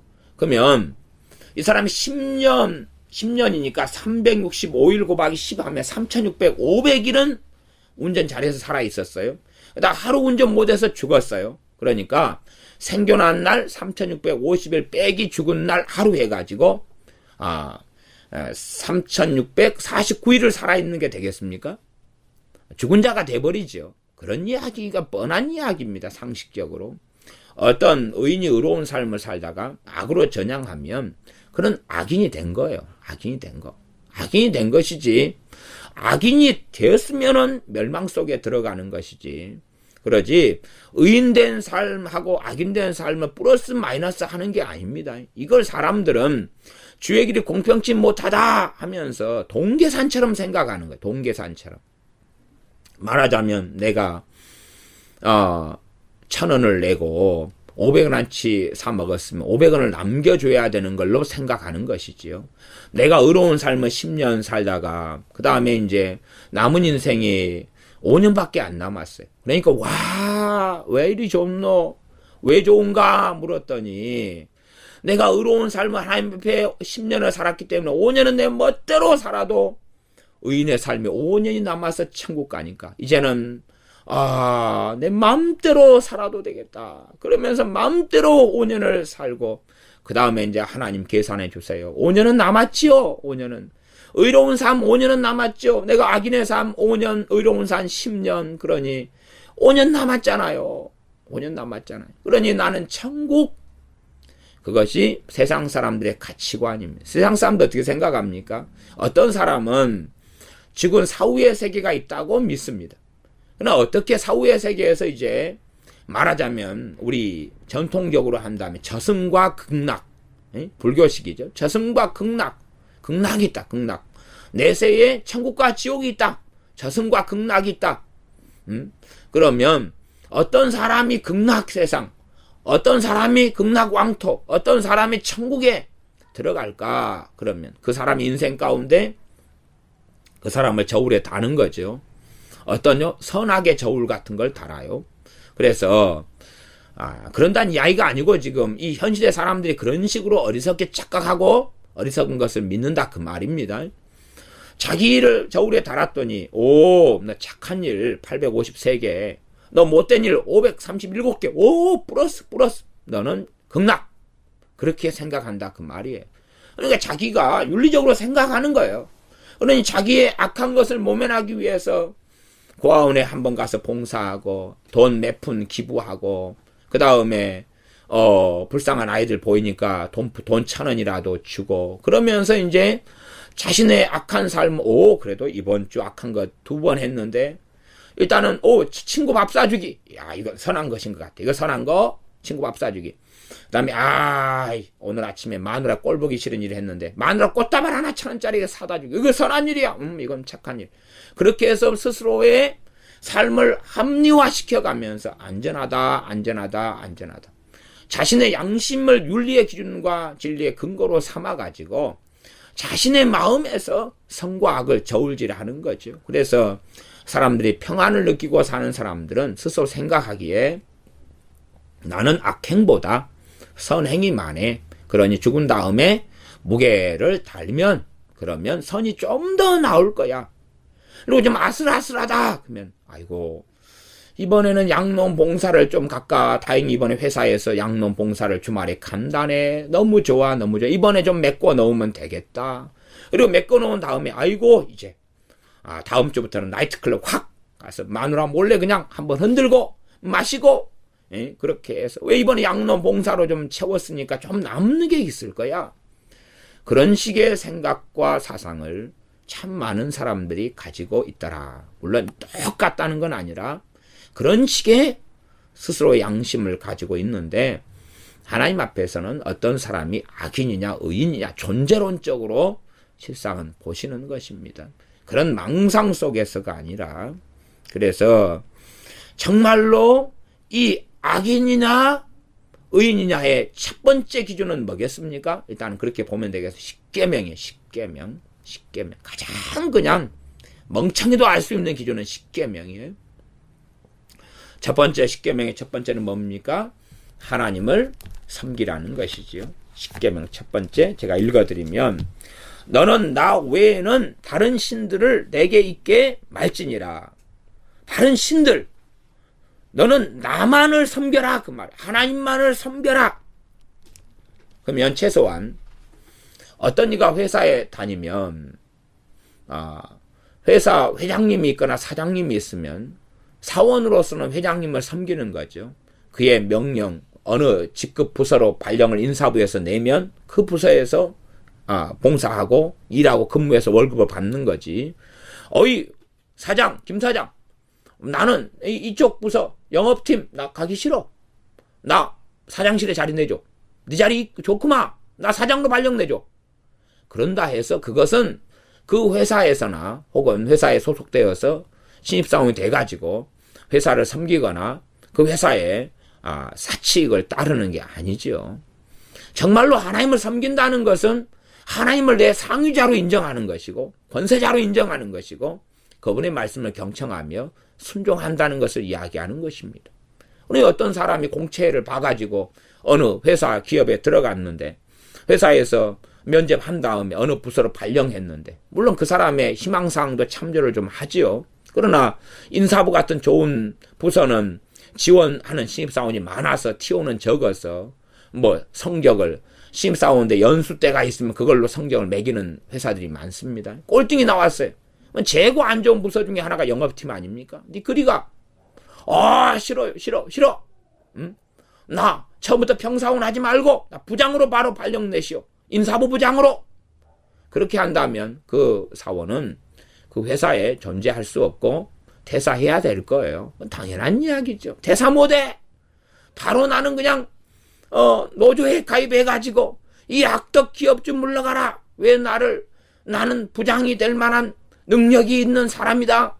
그런데 왜 부장을 안 시키고 나는 싫어. 왜 너그 맘대로 내 발령을 조종하느냐. 이 악덕 기업주야. 나는 인사팀 부장으로 발령 내라. 영업팀은 안 된다. 왜 그렇게 공부를 못했어? 그래도 안 돼. 깡짜를 부리고 그렇게 살아가면서 자신의 정당화를 하려고 그렇게 생각하지만 그렇지 않다는 것이 하나님만을 섬기라. 거기에서 일단은 기본적으로 악인이냐 의인이냐 악인이냐 의인이냐 판가름이 나는 것이죠. 그러나 이 땅의 사람들은 하나님의 말씀이 기준이 아니니까 모르죠. 물론 이제 교회에서 와서 밥 좀 먹었고 그 다음에 방구 좀 낀 사람들은 이 정도 생각은 알고 있어야 돼요. 왜? 하나님이 창조주이시며 하나님의 피조물이니까. 여러분이 집에서 키우는 강아지가 있는데 아니 밥을 주고 막 했는데 여러분의 손을 콱콱콱 물어버리고 여러분의 자식을 물어가지고 피를 뚝뚝 떨어뜨리게 하고 그리고 죽게 만들면 그러면 여러분이 키우는 강아지를 어떻게 하실 거냐 그 말이. 당연히 여러분이 밥 주고 키워서 사가지고 왔으면 그 강아지는 누구에게 순종해야 됩니까? 주인에게 순종해야 되죠. 그것이 사람의 마땅한 본분이라 그 말이에요. 그렇지 않으면 삶아 먹어버리거나 죽여버리거나 팔아버리거나 보신당집으로 넘겨버리거나 뭐 어떻게 해야지요. 마찬가지라는 것을 알지 못한 채 사람들은 나는 자유로운 존재야. 나는 내 중심이고 내 뜻대로 살아가도 되는 존재야. 인권이 존재야. 하나님이 어디 있어? 하나님을 섬기지 않는다고 어떻게 악인이야? 말이 되는 소리를 해. 하나님은 나를 위해 존재해야지. 그렇게 살아가면서 자신은 절대 악인이 아니라는 것이지요. 하나님을 섬기지 않은 채 계속 살아왔으면 그 악이 어디까지 이르렀겠습니까? 그러나 자신의 양심과 윤리로서 세상적인 윤리의 기준을 받아들이면서 나는 악인이 아니야. 그렇게 살아가는 사람들. 그러나 반드시 악인으로서 하나님 앞에서 판명 날 수밖에 없습니다. 그런 기본부터 시작해서 가는 거죠. 그래서 하나님만을 섬기라. 다른 신들을 내게 있게 하지 말고 너가 경배의 대상, 절하는 대상, 예배하는 대상은 안 돼. 하나님만이 돼야 돼. 두 번째는 우상 만들지 마라. 그거 새기고 그거 되게 만들고 절하면 너희의 3대 4대까지 하나님께서 심판하시고 저주하신다. 그리고 안식일을 지켜야 돼. 여호와 이름을 망령 때 일컫지 말아야 돼. 하나님의 안식일을 지켜야 돼. 그러면서 이제 인간 사이의 첫 번째 계명으로 부모를 공경하라. 부모 공경도 출발은 뭡니까? 새로운 가정을 꾸리면 남자는 부모를 떠나는 것이죠. 거기에서 하나님 공경을 먼저 시작하는 가운데 부모 공경에 결혼해서 새 가정을 꾸릴 때는 기본적인 것을 갖추어가는 거예요. 물론 성경을 모르는 사람들은 몰라서 합리화하지만 왜 눈이 없어요? 요즘에 안경도 싸게 팔아요. 그래서 12절이었지요. 인자야 너는 내 민족에게 이르기를 의인이 범죄하는 날에는 그 의가 구원치 못할 것이요 악인이 돌이켜 그 악에서 떠나는 날에는 그 악이 그를 엎드려뜨리지 못할 것인즉 의인이 범죄하는 날에는 그 의로 인하여는 살지 못하리라. 의인이 범죄하면 그래서 악인이 되어지면 그러면 존재가 악인이기 때문에 살지는 못하는 거고 악인이 살다가 의인으로 돌아서고 돌이켜서 의인으로 서면 그의 악인의 삶이 얼마나 많다 할지라도 하나님의 용서하심이 있다는 것입니다. 그것은 신약 성경에서 동일하게 말씀하는 겁니다. 요한일서 1장 9절에는 너희가 너희 죄를 자백하면 저는 미쁘시고 의로우사 자백 고백을 통한 회개가 있고 요한일서 1장 7절에 가면 저가 빛 가운데서 행하면 그러면 예수님의 피가 그를 모든 죄에서 용서한다고 나와 있어요. 이게 요한일서 1장 7절하고 9절이 두 가지가 죄에 대한 용서의 부분이 사실상 다르죠. 다르면서 이제 또한 함께 가기도 합니다. 그럼 요한일서 1장 7절로 이야기한다면은 지금 요 에스겔 33장에 있는 말씀과 연결된다고 볼 수 있는 거예요. 빛 가운데 행하면 그러면 예수님의 피를 통하여 죄가 용서받아요. 우리가 소금과 빛과 소금으로 살아가면 용서받아요. 어리석은 사람들은 자신의 삶은 고칠 생각을 하지 않을 채 입으로만 잘못했습니다 하고 그쳐버릴 수도 있다 그 말이에요.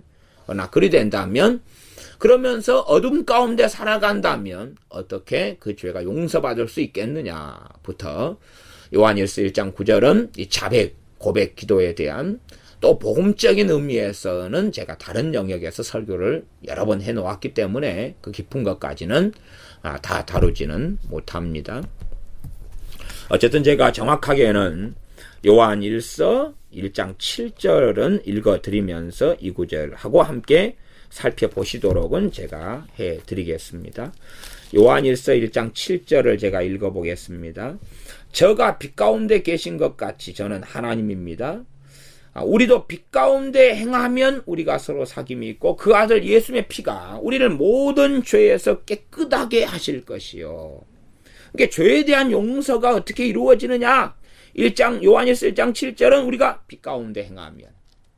마찬가지 구약시도 똑같은 거예요. 이게 지금 에스겔 선지자를 통해서 하시는 말씀이 너가 악인으로 살다가 의로운 삶을 살면 그 악인의 삶이 다 용서된다는 거예요. 이게 용서의 신구약 성경의 동일한 점이에요. 동일한 점. 그걸 기억해야 됩니다. 그러니 얼마나 하나님의 은혜가 놀랍고 하나님의 긍휼과 자비와 용서하심이 얼마나 위대한지 하나님을 찬양해야 돼. 그러나 문제는 이스라엘 백성들은 하나님이 불의하시다, 공평치 않다 그러는 거예요. 말하자면 마태복음 한 20장 가면 20장 굳이 보실 필요는 없습니다만은 포도원 품꾼의 이야기를 통한 비유가 있어요. 아침 일찍부터 일했던 불러와서 일시켰던 품꾼에게도 한 데나리온 품삯을 주고 또한 점심때 부른 이러한 품꾼에게도 오후 3시에 부른 품꾼에게도 오후 6시에 일이 끝나는데 5시에 불러가지고 한 품꾼에게도 한 데나리온을 주는 거예요. 그러니까 일찍 와서 일했던 사람은 이제 주인이 좀 일하는 사람들을 열받게 만든 거예요, 사실은. 그냥 제일 처음에 일했던 사람한테 한 데나리온 주고 보내면 되는데 순서를 거꾸로 해버린 거예요, 거꾸로. 그러니까 좀 주인이 좀 너 열 좀 받아봐라. 은혜가 뭔지를 좀 깨달아봐라. 그런데 문제는 자신들은 은혜의 대상이 아닌 것처럼 보이니까 제일 먼저 일한 사람은. 그래서 1시간 일한 사람한테 한 데나리온을 주는 거예요. 아마 공의로 행했다면 불평불만은 없었을 거예요. 말하자면 하루 내내 일한 사람 한 데나리온, 그 다음에 반낮 일한 사람 반 데나리온, 그 다음에 4분의 1 일한 사람 반의 반 데나리온. 그랬으면 공평하다 그리고 갔을 거예요. 그런데 하루 종일 일한 사람 한 데나리온, 반낮 일한 사람 한 데나리온, 3분의 1 일한 사람 한 데나리온. 끝에 일 마무리할 때 와가지고 하는 듯 마는 듯 해가지고 1시간 겨우 될 동안 하는 사람한테 한 데나리온. 그러니까 이제 하루 1시간 일하는 사람보다 더 일하는 사람들 성질 나가지고 열받아 하는 거죠. 순서를 1시간 일하는 사람에게 한 데나리온 주니까 몇 시간 더 일하는 사람은 와 그러면 나는 5시간 일했는데 3시간 일했는데 그럼 나는 3데나리온? 그리고 기대를 하고 못해도 2데나리온? 그랬는데 니도 한 데나리온. 그래도 아이고 이게 어디야, 난 3시간밖에 안 했는데. 근데 이제 좀 더 한 사람 입장에서는 나는 6시간 일했는데 야 그래도 1.5데나리온 줄 거 아니야? 아니면 2데나리온? 기대했는데 니도 한 데나리온. 열받네. 그러면 나도 1시간 전에 올걸. 그럼 1시간만 일하고 땡볕에 그리고 한 데나리온 받으니까. 일이 없는 사람들이 많이 있었다 그랬어. 마태복음 20장에 보면 일이 없어가지고 일 시켜주는 사람이 없어서 이러고 있습니다. 그러니까 아침에 일을 시켜준 것만 해도 은혜거든요. 왜? 부름받지 않은 사람들이 너무 많으니까. 제가 인력시장에 몇 년을 다녔는데 경기가 안 좋을 때 이럴 때들은 일하러 사람들이 가득해요. 아침에 가득해요. 아침에 가득해. 그래서 그 인력을 공급하는 그 인력시장 그 사무실 안에가 한 50명이 꽉 차요. 50명 꽉 차고 담배 피우는 사람 밖에 가서 피고 기다리고 보통 한 새벽 6시 되면 와요. 꼭 기다리고 저는 이제 6시 반이나 돼가지고 가서 일을 기다리는데 가득 차요. 그러면 이제 일 시키러 온 사람들이 노동자를 데리려 이렇게 들어와요. 들어오면은 그 사무소의 소장이 있죠. 그 관리하는 관리자가 자기 이름으로 그걸 개설해가지고 하는 거니까 그 사람하고 안면이 있는 사람이나 그 사람하고 친한 사람을 먼저 보내주죠.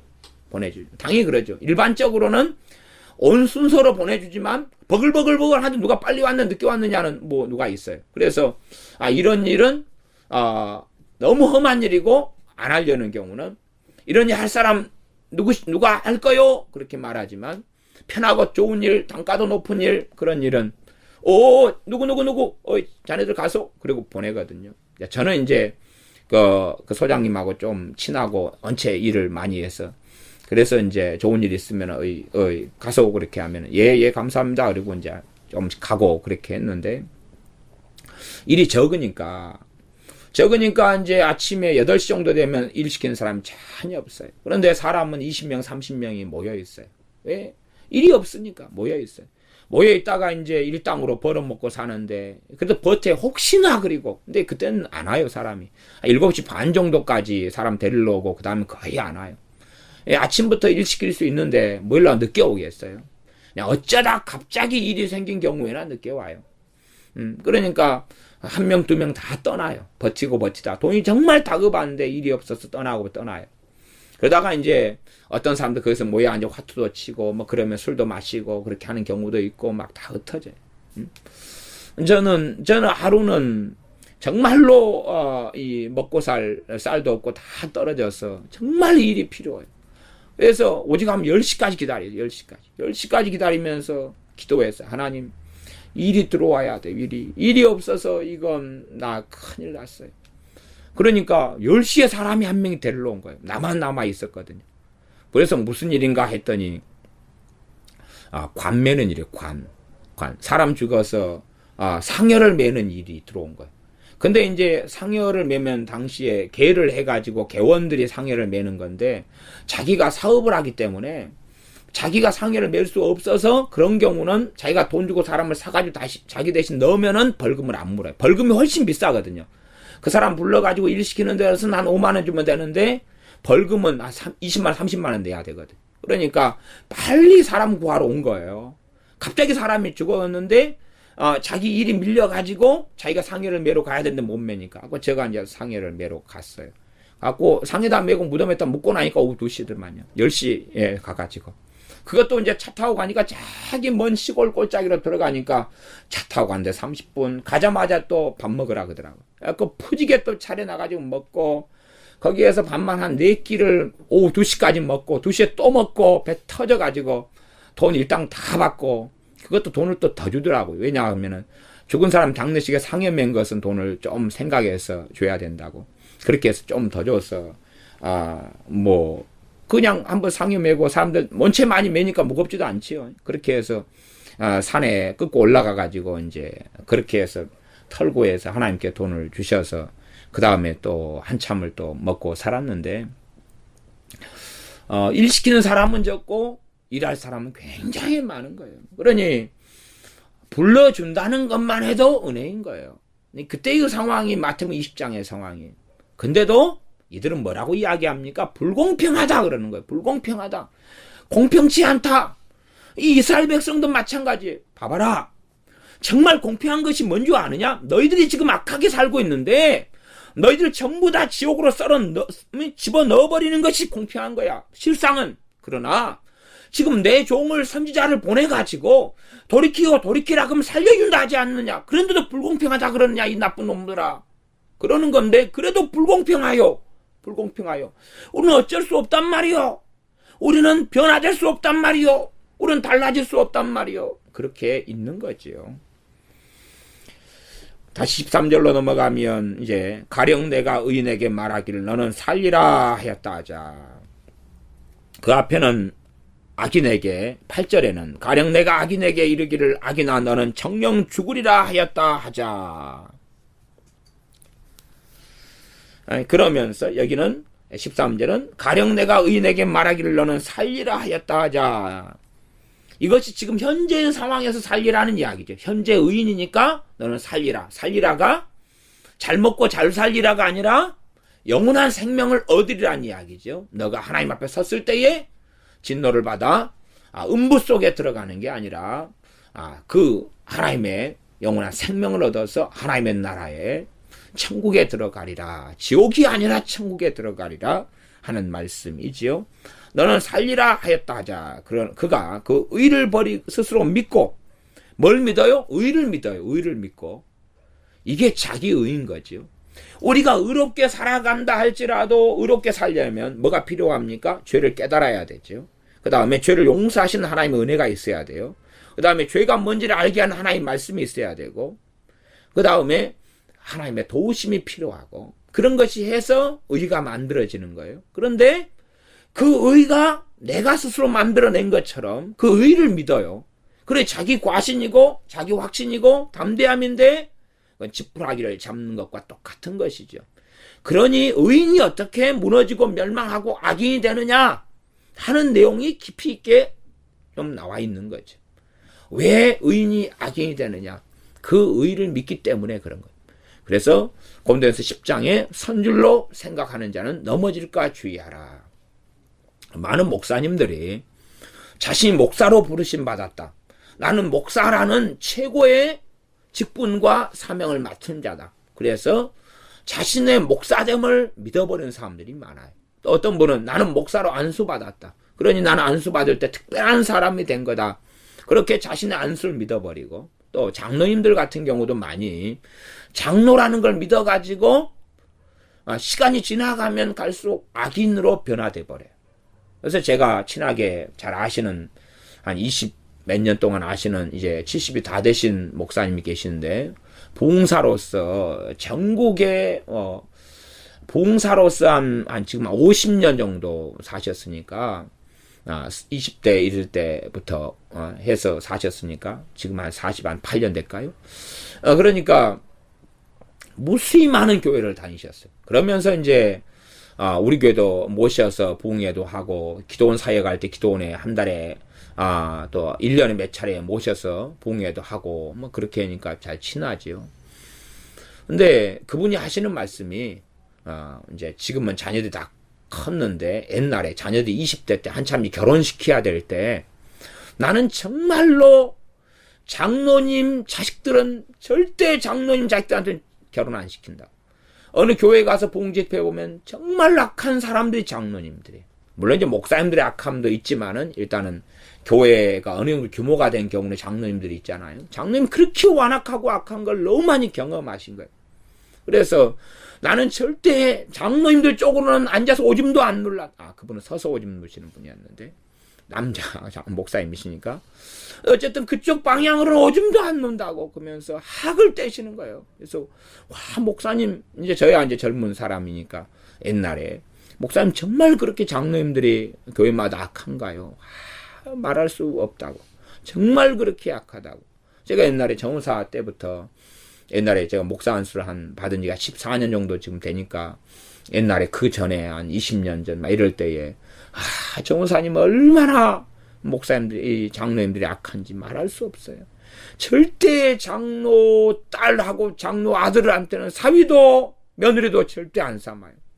그런 데는 엄청 저주가 임해 있다는 걸 내가 알고 있어요. 그런 이야기를 하시더라고요.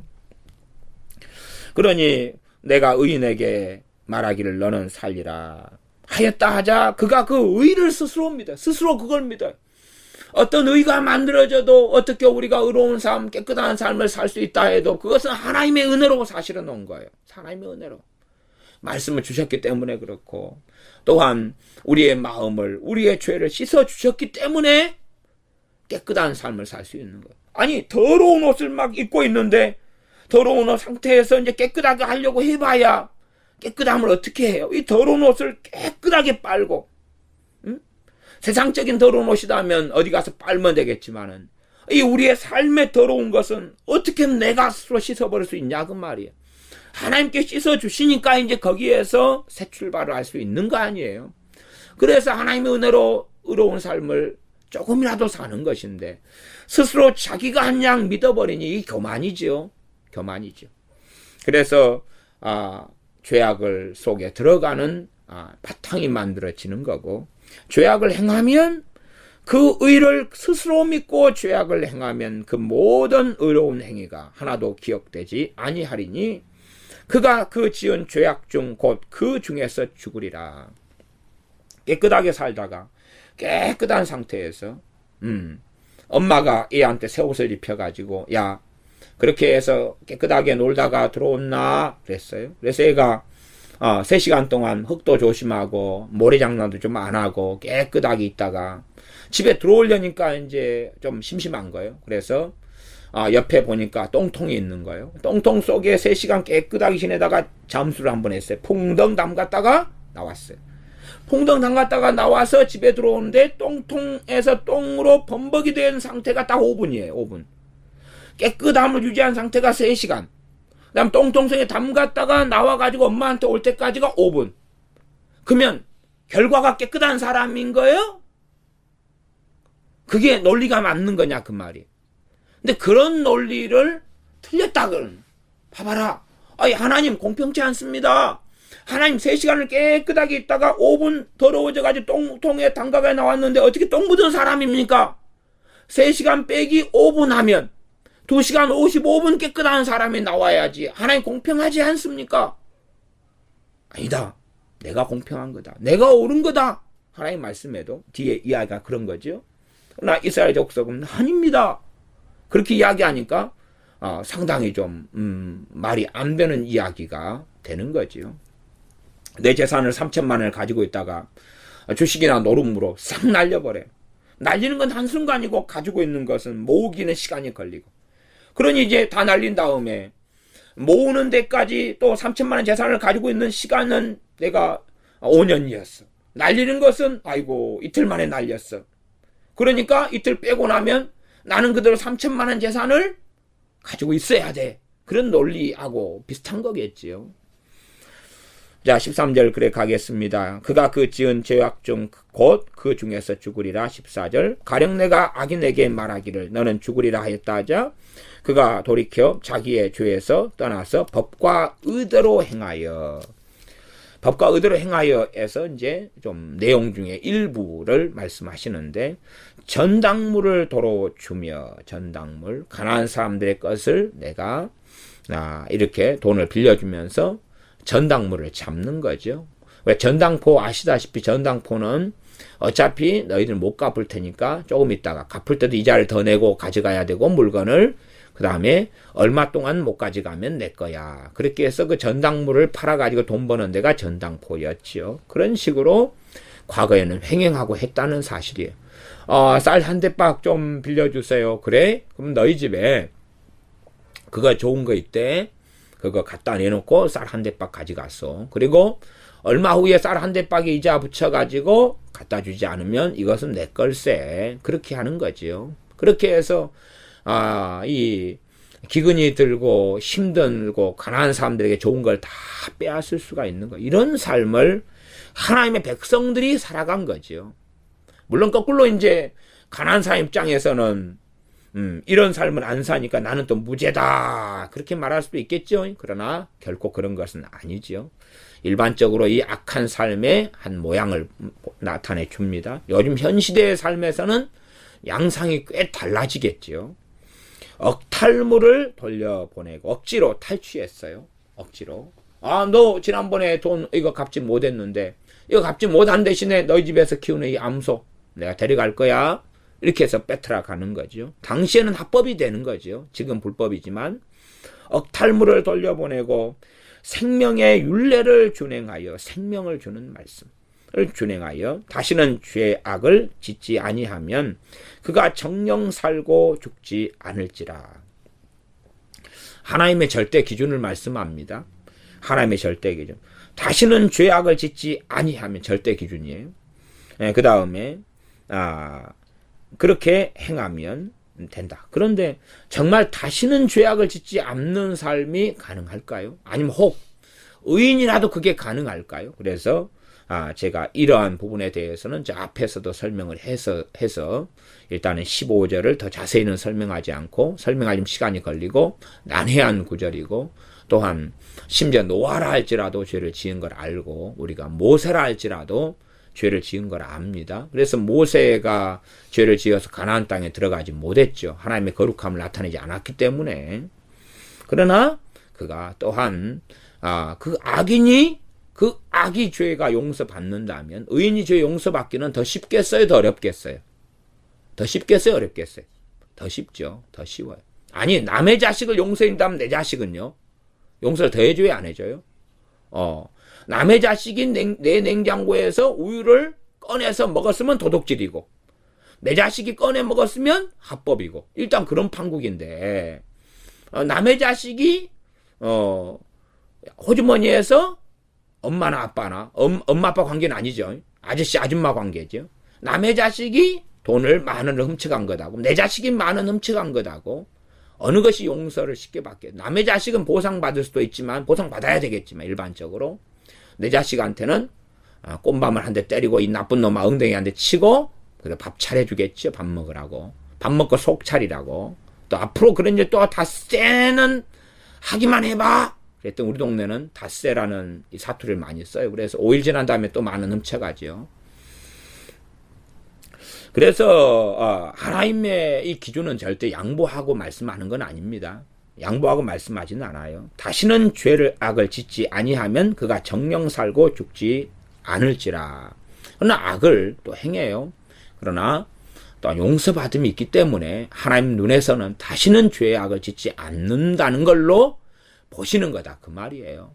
그렇기 때문에 모세가 하나님 나라에 들어가는 것이고 그렇기 때문에 엘리야 선지자가 승천하는 것이고 그렇기 때문에 우리가 요한 1서 1장 7절이나 9절 말씀대로 믿는 사람이 죄 없다 하면 그러면 스스로 속이고 하나님을 거짓말하는 자로 만드는 것이다. 그리고 하나님께 죄를 자백하고 나오면 너희 죄를 사하시며 너희를 모든 불의에서 깨끗하게 하신다 말씀하시고 너희가 빛 가운데 행하면 그 모든 죄에서 깨끗하게 하신다 하는 요한일서 1장 7절의 말씀이 있다는 것을 우리가 기억하는 가운데 이 15절의 어려운 말씀을 이해하시면 좋겠습니다. 16절 그의 본래 범한 모든 죄가 기억되지 아니하리니 그가 정령 살리라. 이는 법과 의를 행하였음이니라 하라.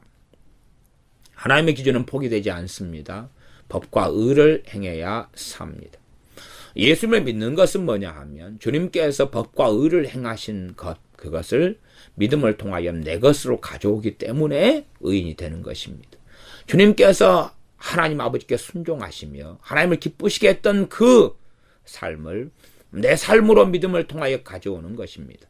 주님께 십자가에 죽으신 이유는 우리의 죄에 대한 값을 지불하시려고 죽으신 것인데 그 주님을 믿는 사람은 십자가에 죽으신 그 죽음, 죄에 대한 죽음을 내가 지은 죄에 대한 죽음으로 하나님께서 받아주셔서 우리의 죄에 대한 대가가 지불된 것으로 보시고 속죄가 일어나는 것입니다. 하나님의 기준은 절대적입니다. 그러니 이 세상의 사람들이 예수를 믿지 않고 하나님 앞에 서려면 그들은 법과 의를 행해야 합니다. 누구의 법과 의입니까? 하나님의 법과 의를 행해야 되지. 자기가 생각하는 세상 법의 기준으로 인하여 법과 의는 하나님께는 일고의 가치가 없는 것입니다. 하나님의 법과 의를 행해야 됩니다. 그러나 그것이 얼마나 불가능한 것이고 그래서 메시아가 계시지 않으면 자신의 그리스도가 계시지 않으면 불가능하다는 것을 알게 되어집니다. 그러므로 이 율법은 몽학 선생이 되어서 초등교사나 유치원 교사가 되어져서 그리스도에게로 인도한다라고 말씀합니다. 왜 인도하게 되느냐? 법과 의를 행하려고 발버둥치지만 넘어지고 쓰러지는 것을 발견하고 하나님 어찌하오리까 탄식하며 애통하며 심령이 가난케 될 수밖에 없고 그러므로 성경의 눈이 열릴 때에 성경에서 메시아를 만나게 됩니다. 진리의 말씀에서 그리스도를 만나고 배우게 됩니다. 주님께서 말씀하시기를 이 성경이 구약 성경인데 이 성경이 곧 내게 대하여 말한다 라고 말씀합니다. 주님에 대하여 말씀하는데 참으로 하나님의 법과 의를 행하려는 사람은 하나님의 말씀 속에서 그리스도를 믿게 되고 알게 되는 것입니다. 그러나 구약에도 그렇다는 이야기입니다. 왜요? 메시아에 대한 말씀이 중심이 구약 성경이기 때문에 그렇습니다. 그러나 하나님의 법과 의를 행하지 않으려는 사람은 성경에서 진리에서 눈이 가리워져서 구약 성경에서라도 우리 주 예수 그리스도를 발견할 수가 없었기 때문에 그렇습니다. 17절 그래도 내 민족은 말하기를 주의 길이 공평치 않다 하는도다. 그러나 실상은 그들의 길이 공평치 아니하니라. 이에 대한 설명은 앞에서 많이 드렸고 시간이 많이 지났기 때문에 넘어가겠습니다. 누구든지 사람들은 다 자기 입장에서 자기 의 속에 빠져서 내가 옳다, 하나님은 틀렸다, 자기 입장에서 자꾸만 보면서 하나님께 틀렸다라고 하니 불평할 수밖에 없고 원망할 수밖에 없는 것입니다. 그러나 그것이 결코 무죄가 되지 않으며 그것이 옳은 게 되지 않습니다. 하나님께 진실을 말씀하시는데 그러나 실상은 그들의 길이 공평치 아니하니라. 이것은 이제 에스겔 선지자 개인에게 하신 말씀이죠. 그래도 너민족은 하나님께서 내 민족은 내 백성은 그러는 게 아니라 에스겔 선지자 너민족은 말하기를 주의 길이 공평치 않다 그렇게 말하지. 그러나 실상은 걔들 길이 틀린 거야. 그렇게 선지자와 개인 사담을 하고 계시고 그것을 우리에게 하나님이 생각하시고 보시는 관점을 제시해 주십니다. 18절 만일 의인이 돌이켜 그 의에서 떠나 죄악을 지으면 그가 그 가운데서 죽을 것이요 만일 악인이 돌이켜 그 악에서 떠나 법과 의대로 행하면 그가 그로 인하여 살리라. 법과 의로 인하여 살리라. 앞에서 했던 말씀을 다시 반복하는 말씀입니다. 20절 그러나 너희는 이르기를, 다시 반복하시면서 너희는 또 이르기를 주의 길이 공평치 않다 하는도다. 이스라엘 족속아 내가 너희의 각기 행한 대로 심판하리라 하시니라. 에스겔 선지자에게 하나님께서 개인적으로 하시는 말씀하고 이스라엘 백성에게 하시는 말씀이 이렇게 약간 이렇게 아리송하게 섞여가는 부분이 본문 속에는 있습니다. 그래서 그러나 뭐 전체적으로 그런 번역적인 부분이나 성경의 원문적인 부분까지는 제가 따지지 않더라도 전체 의미상에는 뻔한 부분이니까 여러분이 그렇게 보시면 되겠습니다. 20절 다시 읽으면 그러나 너희가 이르기를 주의 길이 공평치 않다 하는도다. 이스라엘 족속아 내가 너희의 각기 행한 대로 심판하리라. 너희가 주의 길이 공평치 않다 그러는데 그래 나는 너희의 행한 대로 심판하라. 그래 두고 보자. 너희가 그러면 공평치 않으니까 너희가 너희의 행위로 달아달라는 이야기지. 너희가 지금 의롭다는 이야기지. 너희가 깨끗하다는 이야기지.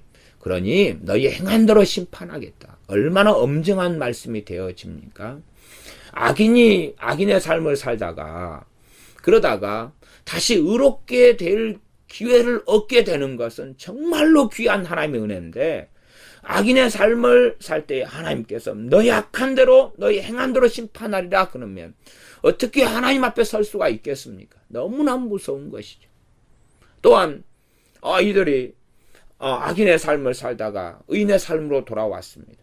그러나 하나님께서 악인의 삶을 살았던 걸 용서하지 않은 채로 너희의 행한 대로 내가 심판하리라 하시면 얼마나 무섭냐 그 말이에요. 우리가 한 65살 산다고 가정하고 60년 동안 내 악한 삶을 살았어요. 그러다가 61살부터 의인의 삶으로 의인의 길로 돌아섰어요. 그러나 이때에 하나님께서 내가 너희의 행한 대로 심판하리라 그러면 60 빼기 5 하면 몇 년이 남아버려요. 악인의 삶 55년이 남아버려요. 55년이. 어떻게 하나님 앞에 설 수 있느냐는 것입니다. 그러니 내가 너희의 각기 행한 대로 심판하리라 하는 말씀을 이스라엘은 듣고 하나님 앞에 엎드려야 한다 그 말. 앞에는 하나님께서 은혜의 말씀을 하신 거예요. 은혜의 말씀을 하신 거예요. 하나님의 공의의 말씀과 은혜의 말씀을 함께 하신 거예요. 공의의 말씀은 의인이 의롭게 살다가 악인의 길로 악인이 되면 악인으로 멸망당하는 게 당연하다는 게 공의이고, 악인이 그렇게 살다가 의로운 삶으로 돌아서면 내가 그 악인의 삶의 길을 용서하겠다는 게 하나님의 은혜인데, 은혜와 공의를 함께 말씀하시는데도 이들은 그걸 버리겠다는 거죠. 하나님의 은혜를 버리겠고 스스로 자기의 행위와 하나님은 공평하지 않으니까 자신의 의를 믿으니까 내가 너희의 각기 행한 대로 심판하리라. 이들이 이렇게 악하게 나오면 하나님의 은혜는 많이 거두어지는 것입니다. 하나님의 은혜는 많이 거두어져요. 악인들이 돌이키려면 하나님의 은혜가 얼마나 많이 필요합니까? 그러나 내가 은혜 베풀 자에게 은혜를 베풀고 긍휼 베풀 자에게 긍휼을 베풀이라는 것은 구약부터 신약까지 반복된 말씀이에요. 구약과 신약이 반복된 말씀. 사무엘 선지자나 사울 왕이나 그렇게 또 신약에서 로마서에서나 같이 계속 반복된 말씀이에요. 아는 사람들은 알죠. 성경을 잘 보신 분들은. 그러나 이 이스라엘 어리석은 사람들은 정말로 하나님이 공평치 않으니까 우리가 행동한 대로 행한 대로 하면 우리가 어떻게 설 수 있지 않겠느냐는 그런 생각일 수 있겠지요. 그러나 하나님의 은혜를 거두신다면 어떠한 악인이 하나님께 돌아올 수 있겠느냐는 것입니다. 하나님께서 어떻게 은혜를 베푸시겠습니까? 너희는 돌이키고 돌이키라. 돌이키고 돌이킨다 해서 정말로 의롭게 되어질까요? 의롭게요? 안 되겠죠. 저는 절대 될 수 없다. 그러나 돌이키고 돌이키는 그 자에게 은혜를 베푸시는 것이죠. 그냥 돌이킬 마음도 없고 하나님께 엎드릴 마음도 없고 그냥 내가 알아서 그냥 마음대로 살아갈 테니까 하나님이 알아서 나를 변화시켜 보시오. 그런 입장이 아니라 하나님께 애통하고 통곡하고 돌이키고 돌이킬 때에 하나님이 돌이키게 해주겠다는 이야기죠. 하나님의 은혜가 아니면 그 어떤 사람이라도 돌이킬 수 없습니다. 그래서 요나 선지자도 그렇게 이야기하지 않습니까? 하나님은 은혜로우시며 자비로우시며 노하기를 더디하시며 모세도 그렇게 하나님께 기도합니다. 하나님이 얼마나 은혜로우신 분이신지. 하나님은 하나님이 주시는 자신의 은혜를 전제로 말씀하시는 거예요. 그러나 하나님이 공평치 않다 그러면 하나님의 은혜를 부정하니 사실은 하나님께서 얼마나 은혜를 베풀 수 있냐. 하나님의 은혜는 하나님의 것이에요. 마태복음 20장의 말씀대로 하나님은 은혜를 베푸시는 분인데 그 은혜를 거부하는 자들에게 은혜를 베풀어 오셨느냐 하면 그렇지 않다는 사실이에요. 그렇지 않다는 것이. 그러니 이 유감스럽게 바벨론 포로 끌려왔던 이스라엘 사람들은 하나님은 공평치 않다라고 하나님께 데모하여 하나님께서는 내가 너희 각기 행한 대로 심판하리라 엄정하게 말씀하세요. 그러면 이제 애통하고 통곡하고 엎드리는 것이 마땅합니다. 기도하겠습니다. 아버지 하나님, 하나님의 은혜로우심을 보오며 하나님의 자비하심을 보오며 하나님의 공의로우심을 봅니다. 우리 주님의 십자가에서 하나님의 은혜로우심과 사랑하심을 보오며 자비하심을 보오며 주님의 십자가에서 하나님의 공의로우심을 우리가 함께 볼진대 하나님을 공평치 않다가 아니라 얼마나 하나님께 감사하고 찬양하며 노래하며 성축하여도 부족한지를 바로 제대로 깨닫는 우리가 되게 하여 주시옵소서. 우리가 스스로 하나님께 은혜로 우리가 의롭게 되었으며 하나님의 은혜로 우리가 조금 기도할 수 있으면 은혜로 기도할 수 있는 것이었고 우리가 하나님의 말씀대로 조금 준행할 수 있었으면 하나님의 은혜로 준행할 수 있었은 것이온즉 자기의 의를 믿지 아니하고 주님의 의를 믿고 주님의 은혜로 주신 것들에 마땅히 돌려드려야 될 영광을 아버지 하나님께 우리 주 예수 그리스도께 돌려드리고 살아가는 참으로 감사할 줄 아는 자, 참으로 찬양을 아는 자, 참으로 하나님께 예배를 아는 자, 그런 사람이 우리가 되게 도와주셔서 우리의 행위대로 심판하시는 하나님 앞에 하나님의 은혜로 인하여 서며 우리 주 예수님 십자가로 인하여 우리의 죄가 사함받으며 우리의 과거와 현재 얼룩졌던 죄들이 주님의 영원하신 피로 인하여 깨끗함을 얻어서 참으로 주님의 은혜로 삽니다. 나의 나된 것은 하나님의 은혜로라 고백했던 사도 바울의 삶처럼 하나님의 은혜로 인하여 이렇게 하나님 앞에 설 수 있게 되었나이다. 하나님의 은혜로 인하여 말씀 속에 살아가게 되었나이다. 찬양할 수 있는 우리 되게 하여 주시옵소서. 예수님의 이름으로 기도하옵나이다. 아멘.